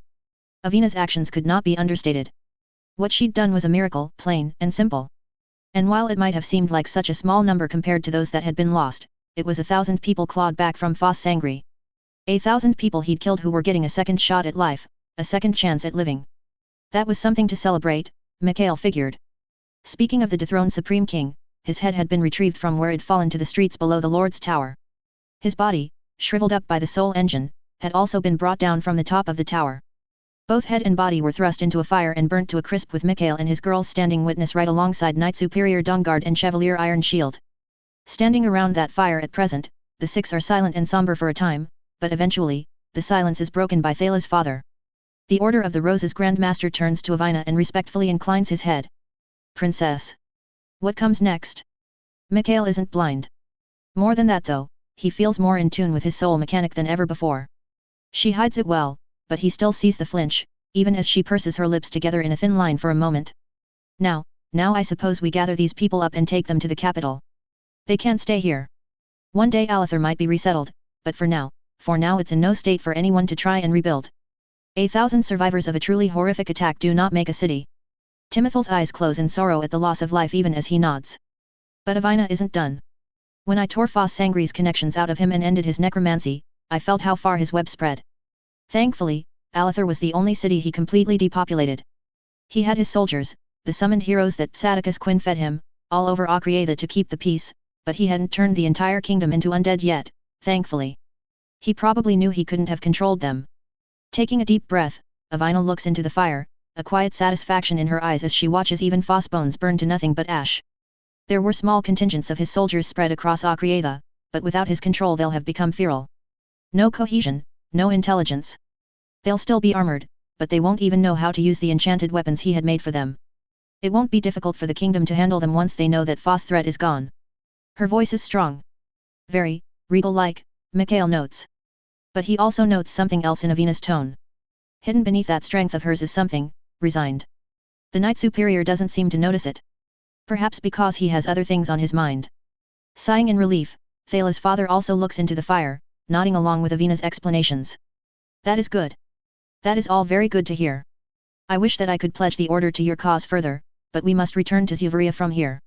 The battle is won and the war is over. For the Knights of the Rose to venture into Akriatha at this point would only serve to potentially provoke further hostilities. Avina's lips are pressed tightly together as she hums at that. But Timothal isn't done. It is my fondest hope that Zuvaria and Akriatha can renew our bonds of friendship. That together, we can both rebuild what we have lost at the hands of Foss Sangri. I admit. I received a message from the Imperial Senate just a few hours ago. It would seem the vast majority have already grown weary of having to run the empire by themselves. They are becoming desperate to name a new emperor as soon as possible. So desperate that they've turned to me. Wait, what? Mikhail is glad to see he's not the only one that pauses in confusion, but it doesn't change that he is confused. Brows are furrowed, blinks are had, and everyone turns to Timothal at that, not entirely sure what he's saying. Smiling somewhat ruefully, the Knight Superior rolls his armored shoulders and lets out another sigh. I must confess, I have not been entirely forthright with any of you, not even you Thala, Nathaniel. I, like most people, have a past. However, unlike most people, my past involves me being born a bastard to a lowly serving girl that served the emperor before last. Essentially, I was this latest emperor's half-brother. Well shit. Talk about last-second bombshells. The older man at least seems to understand how insane this is, as he looks down at his gauntlet hands for a moment before shaking his head. Many years ago, when I was still a young child, I was sent to the Order of the Rose to keep me out of the way and prevent any potential claim to the imperial throne. I grew up unaware of my true bloodline. In fact, it wasn't until I was already Knight Superior and Grand Master of the Order that my half-brother contacted me. By that time, I had already made a name for myself, literally. I wore the name Dawnguard proudly, having earned it through distinction along with my titles and position. Fortunately, the newly enthroned emperor understood this. We had a professional relationship throughout his time on the throne. It finally dawns on Mikhail and everyone else what this really means. I slide over to Thala Dawnguard, who has gone incredibly pale the more her father has spoken. I see blue eyes stare at Timothal in horror and shock, even as Timothal finally lifts his head, looking at his daughter with a half-hearted smile. It seems I have to be emperor now, Thala. At least if those old fools in the Imperial Senate have their way. Will you come with me, daughter? To the capital. Even as he asks, Mikhail can tell that the man already knows Thala's answer. It's written all over her shocked whitened face. Once the words permeate through her stupor however, Thala is quick to shake her surprise off and regain herself, even as she's also quick to shake her head. I am sorry father, but I cannot. I must remain at Sir Mikhail's side. My pledge to him does not end simply because the Supreme King has been defeated. Just as it did not end when Psaticus Quinn was brought to justice either. I took Mikhail's life, unjustly and in a cowardly fashion.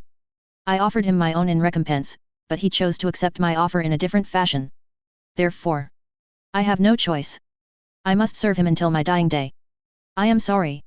That's a lot of words Thala just spouted there, but Mikhail has a sinking suspicion that it's not just her sense of duty or even her love for him that pushes Thala to reject her father's offer. No, he can easily imagine what's going through Thala's head right now. If she went with Timothal to the Zuvarian Empire's capital, there would be no more adventuring. No more armor. No more swords. She would be named Imperial Princess, dressed in fine silk robes, and likely pushed into a bunch of etiquette classes by the Imperial Senate to make her more royal and majestic.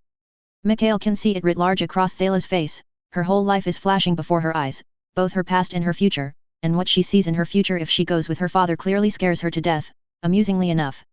Not so amusingly, this meant that Thala actually was a princess all along. Damn it all. It wasn't enough for her to just be a quasi-princess thanks to her status as the daughter of the leader of Zuvaria's preeminent knightly order. No, she had secretly turned out to be the heir to the entire Zuvarian Empire, at least once Foss Sangri got his way and had the whole imperial family assassinated anyways. What was up with him and his luck?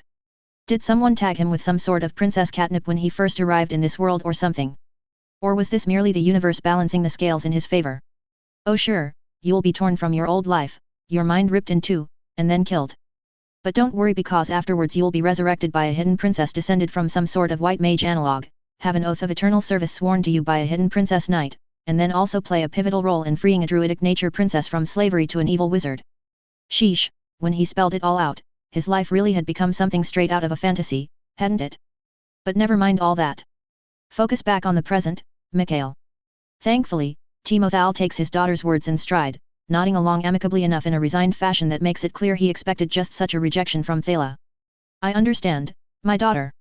I understand all too well. The knowing look he gives both Thala and Mikhail makes it clear he has at least some understanding of their true relationship. Mikhail can't help the heat that rises to his cheeks, but at least he's not quite as bad as Thala. The female knight is positively incandescent with embarrassment. Still, the Knight Superior shows mercy as he smiles and continues after a moment. I suppose then that my only course of action is to name you my unofficial liaison with the Kingdom of Akriatha, Thala. What? What? Thala's exclamation of surprise is expected, while Avina's slightly more understated response is nevertheless audible enough for Timothal to hear her. Turning to Avina, he inclines his head in Mikhail's direction. I imagine you'll be keeping this one close by, Princess. And since he'll be at your side and my daughter will be at his side, there's no reason not to kill two birds with one stone. As such, Dame Dawnguard shall be my liaison with you. Unofficial for the time being, but we'll see about making it official once the Senate forces a crown upon my head and names me emperor. Acceptable, I hope. Avina bites her lower lip for a moment before nodding.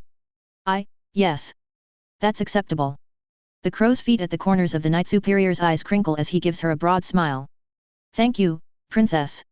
To a brighter future then, for both of our countries. Avina nods, but there's a knot of hesitance to it. Even as they part ways with Timothal and Nathaniel from there, and then in the morning see them and the rest of the Knights of the Rose off, Mikhail can tell that something is bothering his soul mechanic. There's a mulish expression on Avina's face whenever she thinks no one is looking, a sort of contemplation that makes it clear she's not happy about something. Unfortunately for her, he's always looking. And he's not about to let her bottle up her emotions anymore. Just a matter of figuring out how best to approach her. Or perhaps more honestly, ambush her so she can't hide how she's really feeling and is forced to admit what's bothering her. After all, they've won, haven't they? Sure, Alethar is all but wiped off the face of the map, but Foss Sangri is dead. Her family has been avenged. Avina is happy about that, Mikhail can see that much, but she's not happy enough for his tastes. And as his soul mechanic, her happiness is one of his top priorities. That meant it was time to get to the bottom of things. No matter what it took. Chapter 67, The Talk. In spite of his conviction, it's a couple days later before Mikhail is finally able to confront Avina about her carefully hidden melancholy. But then, to be fair, corralling over 1,000 people who were just brought back to life and not only lost their homes but also in many cases their friends and loved ones isn't as easy as it might sound. Wait, that didn't sound easy at all. Okay, so it's actually even harder than it sounded. Of course, one would expect the massive fuck-off army of Celian beasts they still had with them to help out in that regard. But no.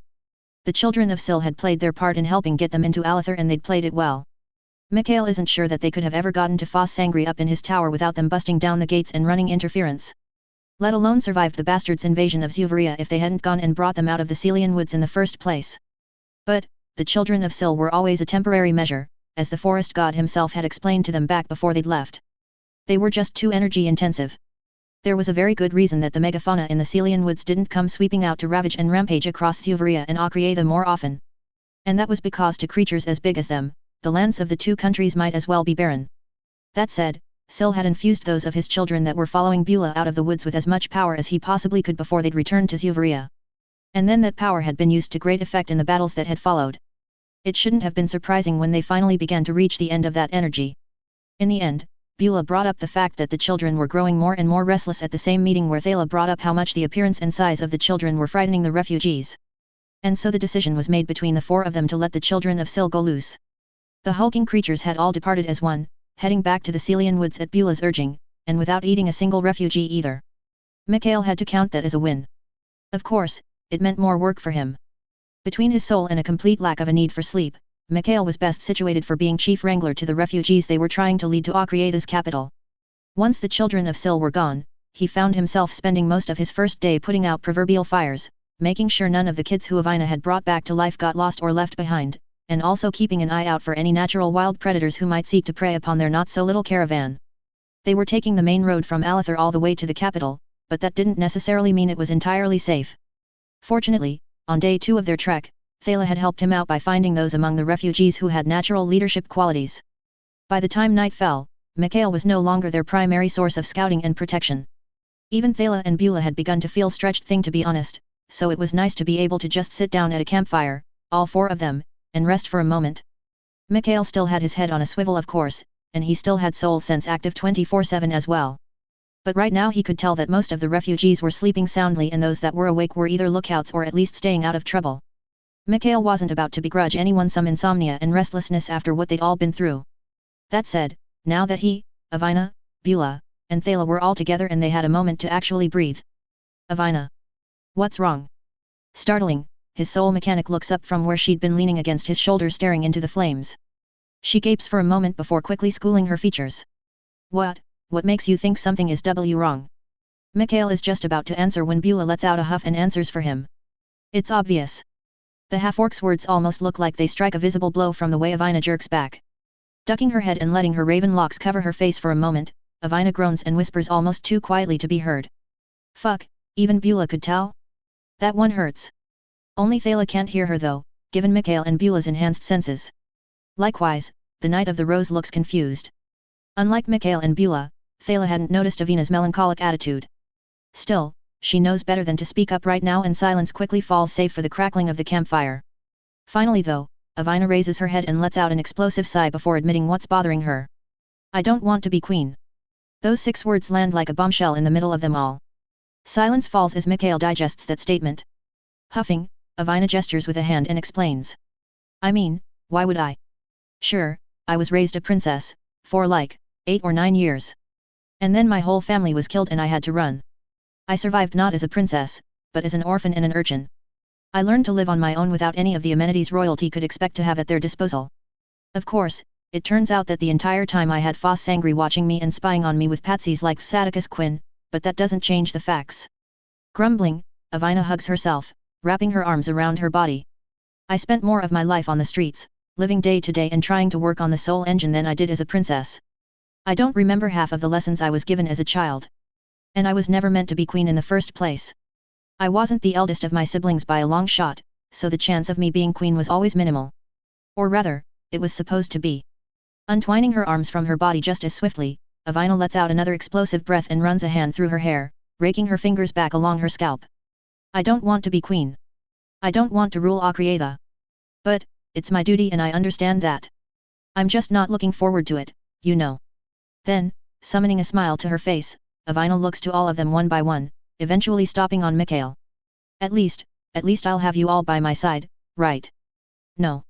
Mikhail only realizes how his response sounds after it's left his lips. To be fair, the word falls from his mouth almost entirely involuntarily, completely on impulse. Still, when Avina's face flashes to hurt and confused right afterwards, he quickly elaborates. Sorry, to be clear I don't mean no to being by your side. I'll always be by your side Avina, for as long as you'll have me. The relief that comes over her face at that is almost painful. But it's his own fault for implying for even a moment that he'd abandon her. Shaking his head, Mikhail reaches out and slips his fingers through Avina's, taking hold of her hand and gripping it tightly. What I was saying no to is this idea that you have to become queen. Why? Why not just, let it go? That brings Avina up short. His soul mechanic just stares at him wordlessly for a long moment, her dark grey eyes wide. Finally though, she collects herself. Let it go?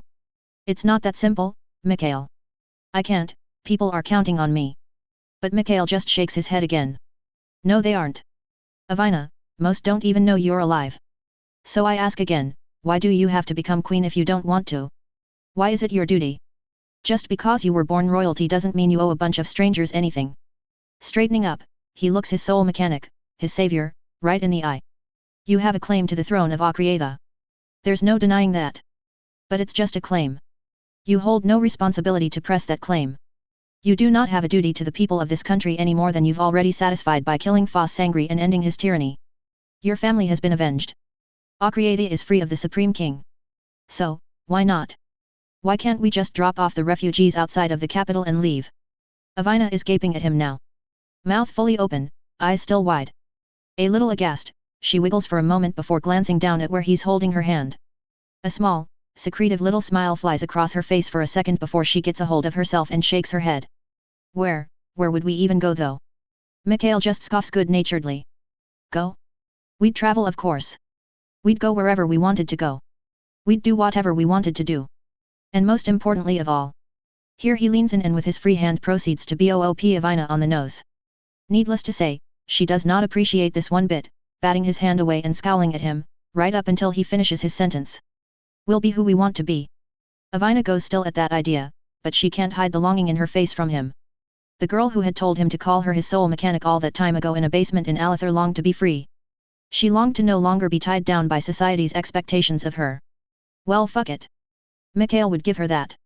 No matter what it took. Let's explore the world, yeah? This continent we're on. I can't imagine it's all of Vaklatora. There's gotta be more of it out there. We'll see it all if possible. The 4 of us. For the first time, Mikhail sweeps his gaze to the others, including them in his spiel. We'd make an excellent adventuring party. Avina has the healing down pat so long as she can use me and the soul engine.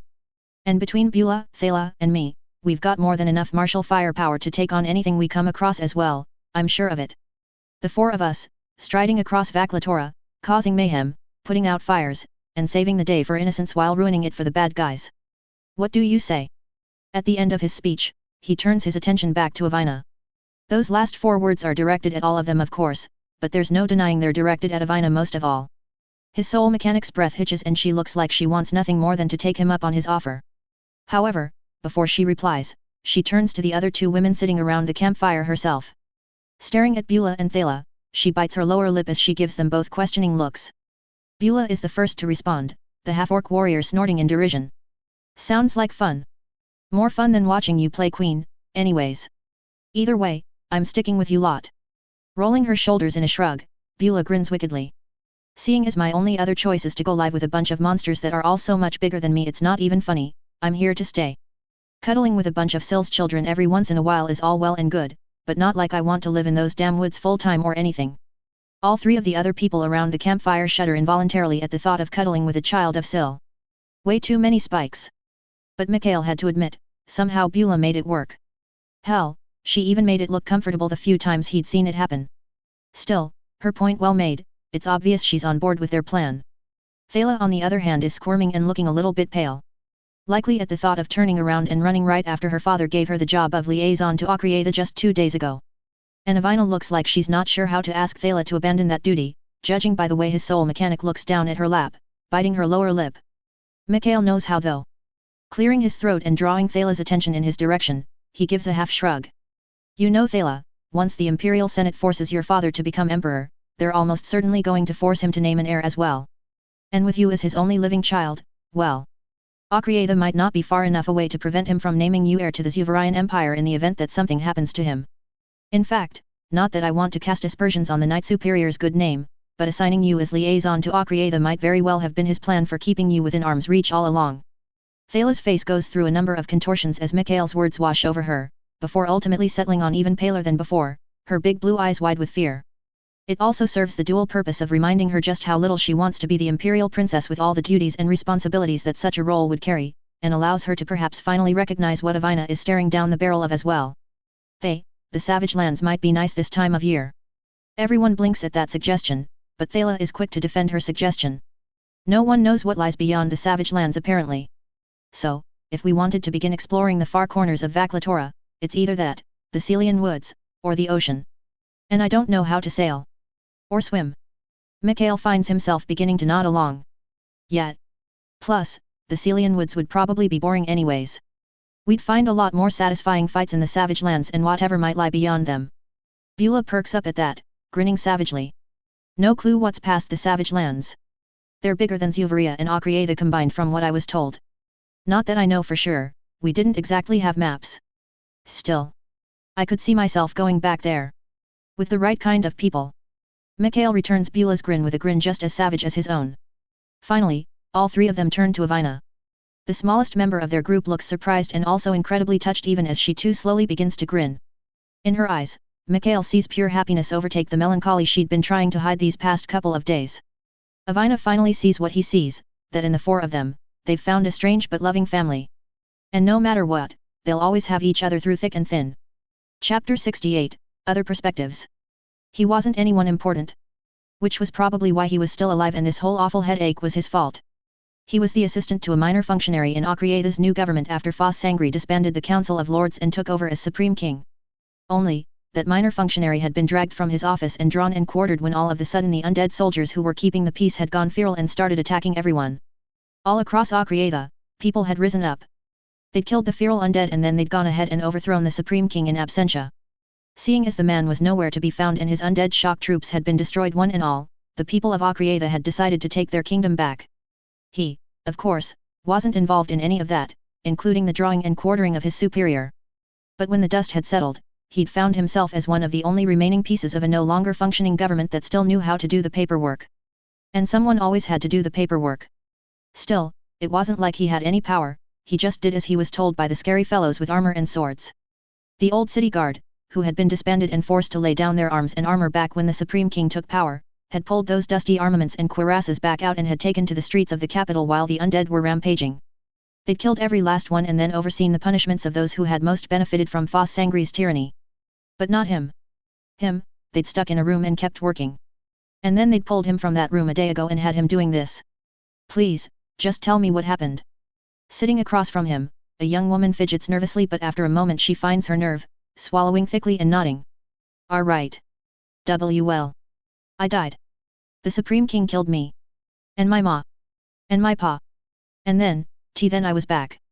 And there were knights and massive monsters and. Before she can shut down completely, he plasters a comforting smile on his face and catches her eye. It's okay. You're okay.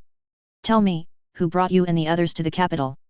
Blinking, she has to think for a moment. Well, there were 4 of them. One was a Knight of the Rose. One was a half-orc. One dressed all in black, and the 4th was the only man. Humming, he slowly nods as he records her words. She's not the first person he's talked to, of course. By now, the refugees from Alather have painted an astounding picture. One that he wouldn't even remotely believe if it wasn't for the fact that the hundreds he'd interviewed so far had all said pretty much the exact same thing. The city of Alather was dead. And not because of their so-called enemies in the Zuvarian Empire, but because of their very own supreme king. Foss Sangri had turned the entire population of Alather into undead. Truly, the most heinous of crimes. But joy of joys, he was dead now. Slain by the same people who escorted the refugees to the capital, if said refugees are to be believed and didn't just have some mass shared hallucination. It made sense, to be fair. In fact, the Supreme King's purported death lined up perfectly with the moment that his soldiers had gone feral and mad not just in the capital but across every inch of Akriatha, reportedly. Still, one would think that if a group of people had helped end Foss Sangri's tyranny, they would have stuck around to at least claim their reward or something. Instead. Do you know where those 4 people are now? He keeps his tone as gentle as possible, of course. He doesn't want to spook the poor woman sat across from him. As impossible as it sounds that she was not only killed and raised as undead, but then cured of her undeath, that she and her fellow refugees had gone through something truly traumatic was not in question. Unfortunately, he doesn't get anything more from her than he did from the previous interviewees. Eyes wide, she shakes her head. And no. I remember when we reached the capital and the captain at the front gate demanded to speak to our leaders. I looked around for them. They'd led us all the way here after all, protecting us and keeping us safe and well fed. But, when I looked, they were already gone. Nowhere to be seen. Same story as the last 100 times or so. These 4 heroes, if you will, had gone out of their way to make sure the last 1,000 survivors from Alather made it to the capital. And then they'd just up and vanished. How absolutely vexing, to say the least. But then, it wasn't his problem. He'd let whoever decided they were in charge next figure out what to do about any of this. He just did the paperwork. He knew his lane and he stayed in it, no matter what. Still, for as much as they'd given him quite the headache without ever meeting him, the man wished those 4 the best.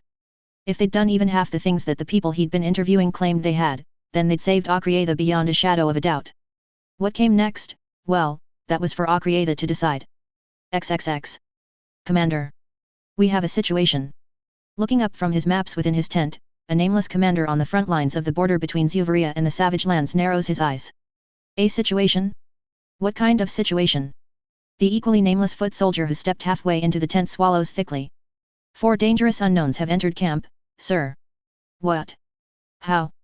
Well sir, they came in from Zuvaria, sir. Pushing off the table, the commander growls as he grabs the map he was looking over and rolls it up before storming out of the tent. The messenger barely having the time to get out of his way to avoid being bowled over. But to be fair, he really didn't have time for this. The Zuvarian border with the Savage Lands was as hotly contested as ever. And to top it all off, the latest reports from the Empire were downright insane. The imperial family assassinated. The kingdom of Akriatha had declared war only for the war to end in a few short weeks. The imperial senate claimed to have found a successor to the throne already. It was all ridiculous, and quite frankly, it was way above the commander's pay grade. His job as a commander in the Zuvarian Empire's military was to hold this particular stretch of land from the orcs and other monsters who sought to invade from the Savage Lands. And damn it all, he did his job well. He didn't need complications. He didn't like surprises. And he certainly didn't want dangerous unknowns to be parading around his camp, no matter where they came from. Fortunately, it doesn't take him long to find the 4. Though when he sees them, the Zuvarian commander does stop short for a second and just stare. They aren't quite what he was expecting. One of them isn't even wearing armor. The shortest of the group is dressed in all black with her raven black hair done up in a tight ponytail. She has on a thick leather apron and a pair of leather gloves along with a pair of big round goggles that cover her eyes. She looks like a mad woman, to be quite frank. Another is very clearly a half-orc based on the way she's carrying herself. The bulging muscles and skimpy armor along with the battle axe hefted over her shoulder are all par for the course for a female orc, but the fact that she's not going into a rage or demanding that someone fight her make it clear that she's only half orcish. So do her sharp knife-like ears. Most orcs have rounded ears, after all. Then there's what would be the oddest of them all if not for the fourth. A Knight of the Rose stands with the other three, resplendent in the Order's signature golden armor from head to toe. With her features covered, the commander has no way of knowing who she might be, especially since the Knight of the Rose is foregoing any sort of identification in the form of house heraldry or anything like that. Her armor is unadorned in a way most Knights of the Rose would never abide by. But setting her aside, the most eye-catching of an already eye-catching group has to be the last of the four. Dressed in a hulking suit of armor that puts him at broader and taller in stature than even the Knight of the Rose, the commander would mark the fourth as a male orc or something if it weren't for the fact that he had his helmet off and under his arm, revealing a charming brown-haired man with a wide grin. That wasn't all though. His armor was black, except for where it was glowing with lines of teal energy that threaded his forelimbs and spread outwards from the center of his chest where there was a circle of the glow almost blinding in its intensity. And to top it all off, his eyes were glowing that same teal energy, making it clear that he was some sort of wizard knight from the look of things. Taking all of this in, the Zuvarian commander just huffs as he gathers his bearings and heads on over. Just from the carefree smile on the fourth one's face, he decides they aren't necessarily a threat, yet. Clearing his throat, he draws their attention as he comes to a stop a few yards away and crosses his arms over his chest. I am the commander here. You are trespassing on a military encampment. State your names and purpose immediately. The or else hangs in the air, even as the one with his helmet off steps forward, his smile morphing into a grin. Apologies, Commander. We didn't mean to step on any toes. We are adventurers, if you will. Looking for adventure. The commander's eyes narrow at that, but before he can react, the other man gestures to himself and then his female compatriots. I am the hero. This is the mechanic, the dame, and the warrior. As for our purpose, well, it's quite simple. We're hoping you'll point us in the direction of the biggest, baddest, scariest thing you are currently dealing with. We'll take it from there. If his eyes weren't already narrowed, they'd narrow even further. Either these people were some of the bravest warriors he'd ever seen, or the stupidest. But then again, maybe it was both. Seriously, code names? How juvenile. You're planning a trip into the Savage Lands. It's not a question, but the one who called himself the hero answers it all the same. Oh, we're not just going into the Savage Lands, my good sir. No, we're planning on seeing what lies past the Savage Lands. The hero's boisterous claim sends a jolt through the encampment, and for the first time the commander realizes just how many of his men are listening in on this conversation, or just staring in lustful admiration at the hero's companions. Once you got past the leather apron and gloves, or the half-orc status, or the golden armor of a Knight of the Rose, you realized just how beautiful the hero's female compatriots really were. Jaw-clenching, the Zuvarian commander realizes that he should have had the soldier who first came to him bring these four to his tent, rather than coming out here himself. Well, nothing to do about that now. There's just one thing here that doesn't make sense. If your plan is to try and journey past the Savage Lands, wouldn't you want the path of least resistance? Not that anyone had ever made it past the Savage Lands and then returned to tell of what might lay beyond in the first place. But still. Oh, nah. We're not looking for easy mode or anything like that. We want a good, solid fight. Mostly to settle a bet. Wait, what? The commander just stares at the self-proclaimed hero, nonplussed. A bet. Nodding jovially, the man, with his glowing teal eyes, grins a savage grin. Oh yes. Plus, we'll need the power going forward. So, point us in the direction of your biggest problem. And like I said, we'll take it from there. There's no way. And yet, slowly, the commander looks down at the rolled-up map in his hands. Then, before he can second-guess himself, he takes 5 long strides forward and thrusts the map in the hero's direction. Here. This map leads to an orc warlord who's just popped up in the area. The hero's eyebrow raises as he takes the map. Oh? Orcs have warlords then? What? He was literally traveling with a half-orc. Did he know nothing? Pushing that thought from his mind, the Zuvarian commander grits his teeth as he explains. Yes. It's said that he's managed to browbeat 2 tribes into submission in addition to his original tribe and named himself Warlord. Warlord Araz. Unfortunately, the way in which he managed to bring the extra orc tribes under his control was by discovering and ransacking a hidden cache of castle-forged weapons buried underneath an old abandoned Zuvarian fortress from back when our border with the Savage Lands was an hour in that direction. Pointing towards the Savage Lands themselves, the commander watches as the hero follows his eyes. After a moment, the other man slowly nods. Which means you have an orc warlord with the strength of 3 tribes an hour from your encampment. Hey, maybe not a complete idiot after all. Yes. Now that the cards are on the table, he half expects the hero to fold and say that that's too much. After all, 3 tribes of orcs working together, it was practically a death sentence for every single man in this encampment if he didn't receive reinforcements within another week or so. No group of 4 adventurers, even with magic and a half-orc at their disposal, could possibly hope to take on such a large. Well then, consider it done. Ladies? Shall we? His jaw drops open as the hero tucks the map away in a satchel and then turns on his heel and begins heading out of the encampment and into the savage lands themselves. His female compatriots follow him, much to the Zuvarian commander's relief and the utter disappointment of his troops. Still, that had to be either the most terrifyingly powerful man he'd ever met, or the stupidest. He'd wait a day or two and send out the scouts again to assess the situation and find out which it was. For now, it wasn't his problem anymore. Chapter 69, The End, Epilogue. NNNGH. Ha, ha, ha, please. Mercy. Dangling from the ceiling, slowly swinging in a circle, is one Thala Dawnguard, daughter to Knight Superior Timothal Dawnguard, and would-be Imperial Princess candidate, if the Imperial Senate of Zuvaria ever managed to get their hands on her. Bereft of armor, clothes, and even underclothes, the white-haired, blue-eyed, completely nude woman swings in the center of an abandoned Zuvarian fortress Great Hall. Once housing an entire garrison of Zuvarian soldiers, and more recently housing 3 tribes of Orcish warriors, there's nothing in the Great Hall close enough for Thala to manage to cling onto, not that she can cling very well with her arms pulled taut behind her back anyways. The Knight of the Rose is positioned upright with a hook attached to complex rope bondage that restrains her arms behind her back and crisscrosses over her torso, wrapping painfully tight around her large breasts. Further, her legs have been bound at the thigh and shin, bent at the knee and then forcibly spread to show off her dripping wet cunt. At the sound of her begging for mercy, an Orcish snort can be heard before a powerful palm comes down onto Thala's ass, making her squeal in pain and pleasure. Smack. Stepping into view, Beulah's eyes glitter with amusement as she looks Thala up and down.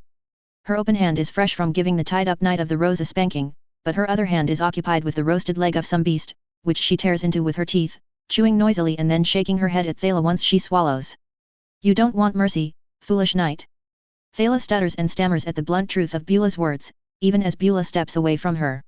Meanwhile, Mikhail just grins in amusement at the exchange, watching from a seat at the head of the Great Hall's last surviving table. This was probably the table that the leadership of the garrison that once called this fortress their home sat at for meals back in the day. It was definitely made of stronger, sturdier wood than the other tables, seeing as it was in the best shape. The chair was sturdy too, which was good, because Mikhail and Avina were making more use of the table than the chair at the moment. Don't, NNGH, get distracted now. Focus on me. Riding him, his soul mechanic hooks her arms around his neck and Mikhail grabs her by the hips, turning his gaze back towards her and following her request. Panting noisily, Avina continues to bounce up and down on his dick. They're both just as naked as Thala right now, though with a lot less rope. But then so is Beulah, to be fair. Speaking of the orc warrior, as Avina makes him look into her eyes while they fuck, Beulah proves to be stealthier than she has any right to be, sneaking up behind Avina while they're staring each other down. His beloved soul mechanic gets no warning before the half-orc, having set down her meal, snakes her arms around Avina's body and abruptly gropes her tits, making Avina squawk in surprise. Ha! The little one is so needy. Now it's Avina's turn to blush, stutter, and stammer, but of course Beulah isn't having any of it. She continues to grope the pale human woman's breasts for a little while, even going so far as to rest her chin on Avina's shoulders so she can look past her to Mikhail. Beulah's eyes twinkle with satisfaction and pride as she gives Mikhail a toothy, tusky grin. Had told you it would work. Mikhail chuckles in amusement at that, inclining his head in acknowledgement. You did. And you were right. The plan went off without a hitch. Not that it was really that much of a plan.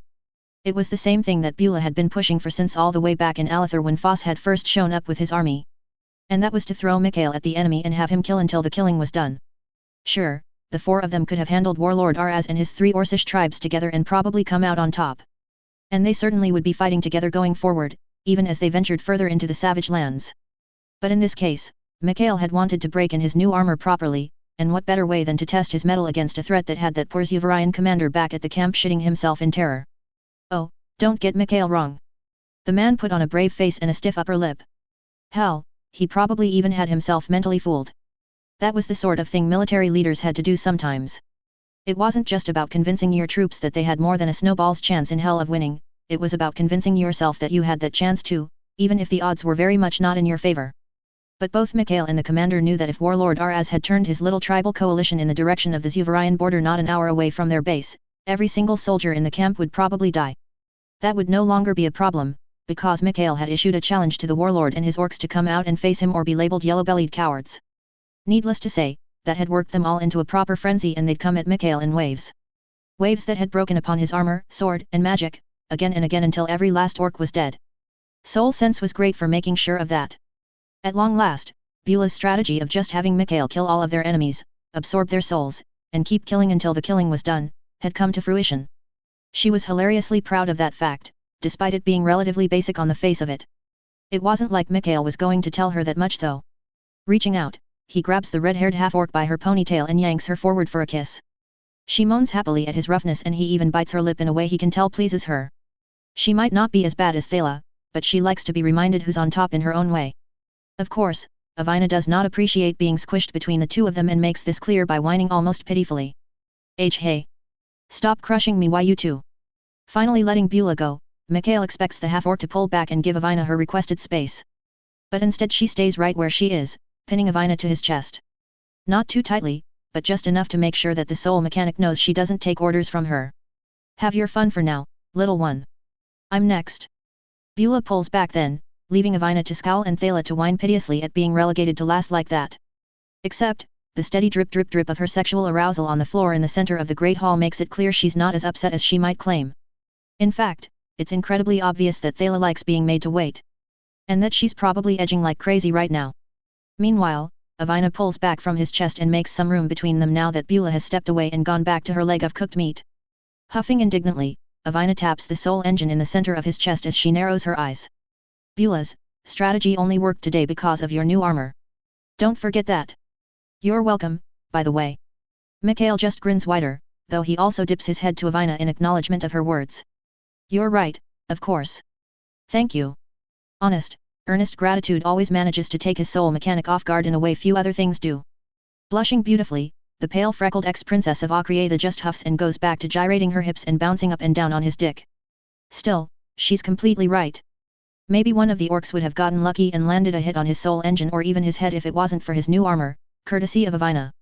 Of course, it wasn't really armor at all. His new suit of armor was in fact an extension of the soul engine itself. Avina hadn't just cut Foss Sangri off from his necromantic magic back in Alethar. She hadn't just torn it all away from him, she'd taken it upon herself. And that meant she had to find a use for all that black power. Mikhail wasn't squeamish. Magic was magic, power was power. When Avina told him she could use Foss necromancy for good, he'd told her to go right ahead. He trusted her, 100%. Of course, he hadn't realized at first that when she said for good, she meant for their personal gain. He still would have said yes, but it made it quite a surprise when she had crafted something new out of Foss Sangri's stolen magic and then proceeded to graft it onto his soul engine. It was undoubtedly the biggest update to Avina's creation that she'd ever given him, and it turned him from strong to scarily powerful in a finger snap. Essentially, Mikhail's new armor was an add-on to the soul engine rather than proper armor. All he had to do was concentrate and black energy would flow out of the engine, sliding over his body and coalescing into a frightening appearance. With streaks of teal flowing through it, it looked like enchanted armor, but in reality, it was a part of him just like his soul magic was a part of him. Just like the engine itself was a part of him. People could damage it of course, but it would just as quickly repair itself based on his will. An orc could take an axe to his chest and the armor would not just weather the blow, it would grow more powerful when he responded by cutting off the orc's head and sucking up his soul a moment later. The perfect defense to go with the perfect offense. Between his ability to get stronger the more he killed and the new armor that Avina had given him, Warlord Araz and his orc warriors simply hadn't stood a chance. And with the armor being a mere thought away at all times, Mikhail didn't have any concerns about having a bit of a celebratory orgy in the fortress Great Hall with his 3 girls, all 4 of them wearing nothing but their birthday suits. To be fair, his soul sense detected no other living things bigger than some rats down in the basement for miles around. The 4 of them were completely alone here and Mikhail saw nothing wrong with taking advantage of that fact. Sliding a hand up through Avina's hair, he pulls her in close for a kiss, one that his soul mechanic greedily returns as she continues to slide up and down his member. Her slick wet insides flex and squeeze along his shaft as she moans into his mouth, the 2 of them making out for a little while before pulling back for air. Resting his forehead against Avina's, Mikhail gives her a grin. Any regrets? Still feel like you're abandoning your duty to Akrieda? Biting her lower lip for a moment, Avina hesitates. Maybe a little bit. But I think I'll always feel a little bit like that. This is better though. Akrieda can move on. Maybe it would even be better if it ceased to exist altogether. Perhaps Zuvaria will swallow it up after all, once Thala's father is crowned emperor. Mikhail hums at that. Maybe it would. Timothal wasn't some power-hungry tyrant or despot, to be fair. He didn't have Foss Sangri's insatiable ambition, nor Dalar Krislaman's racist arrogance. The Knight Superior, soon to be Emperor of Zuvaria, wouldn't choose annexing Akriatha as his first or even second choice. But if it proved to be necessary, he might do it. And seeing as Foss Sangri had disbanded the Council of Lords and reportedly killed them all in his bid to become the undisputed Supreme King of Akriatha, it might just prove necessary after all. That wasn't their problem though, and as Mikhail looks into Avina's eyes, he can see that she agrees. Which is why he feels comfortable in teasing her a little bit. Well, we can't have that now. Seems we'll have to turn back and save Akriatha from the power-hungry Zuvarians. Avina rolls her eyes and good-naturedly smacks the part of his chest not dominated by the soul engine. Not on your life, Mikhail. You promised to show me what lies beyond the savage lands. I'm holding you to that promise, is that understood? Hat. Yes ma'am. Huffing in response, Avina focuses herself back on the matter at hand, that being them having sex. Following her lead, Mikhail does the same. It doesn't take much longer for the inevitable conclusion to take place, of course. When he finally comes inside of her, his soul mechanic slams herself down upon his shaft, taking as much of him up in her as she can and making sure he comes as deeply inside of her as possible as well. By the time he's finished, her eyes are lidded and she's clearly ready for a rest. Mikhail, meanwhile, is feeling as ready as ever. Pulling Avina off of his cock, he gently sits her down in the fancy chair he'd been sat in himself. Best view in the hall, that. Rising to his feet, Mikhail then looks out to see Thala is still slowly swinging back and forth, the white-haired female knight moaning as she looks at him with hope in her eyes. Hope that is, of course, subsequently dashed when Beulah steps between the two of them, her meal finished and her naked body on full display as she gives Mikhail a growl. One that Mikhail returns, before he leaps at her. Wrestling Beulah into position is par for the course at this point. In fact, it feels quite natural. Even as he inserts himself inside of the half-orc and begins savagely fucking her pinned form, Mikhail looks up and meets Thala's eyes, giving her a wink and a mouthed promise of soon. Biting her lower lip, the Knight of the Rose just nods, clearly getting off on watching him fuck the other women as much as she would get off on being fucked herself. Perhaps more so, in fact. Their little foursome isn't the most normal of relationships and Mikhail knows it. Has known it for a long time in fact. But as he grabs Beulah by her ponytail and pounds into her, he reflects that he wouldn't trade it for anything in the world. Tonight, they celebrate their arrival in the Savage Lands for what it is, the first step on the path that will take them beyond the influence of any meddling bureaucrats from either the Zuvarian Empire or the Kingdom of Akriatha. Tomorrow they continue that path, cutting what's likely to be a bloody swathe of destruction through the Savage Lands, all the way to the other side, whatever that turns out to be. Vaklatora is laid out before them. The world is their oyster. And Mikhail has to admit, he's excited to see what it has in store for him, but he's even more excited to experience all of its mysteries and beauty with his girls by his side. A pessimist would say they weren't ready for the things they might uncover. But personally, Mikhail felt like it was the world that wasn't ready for the four of them.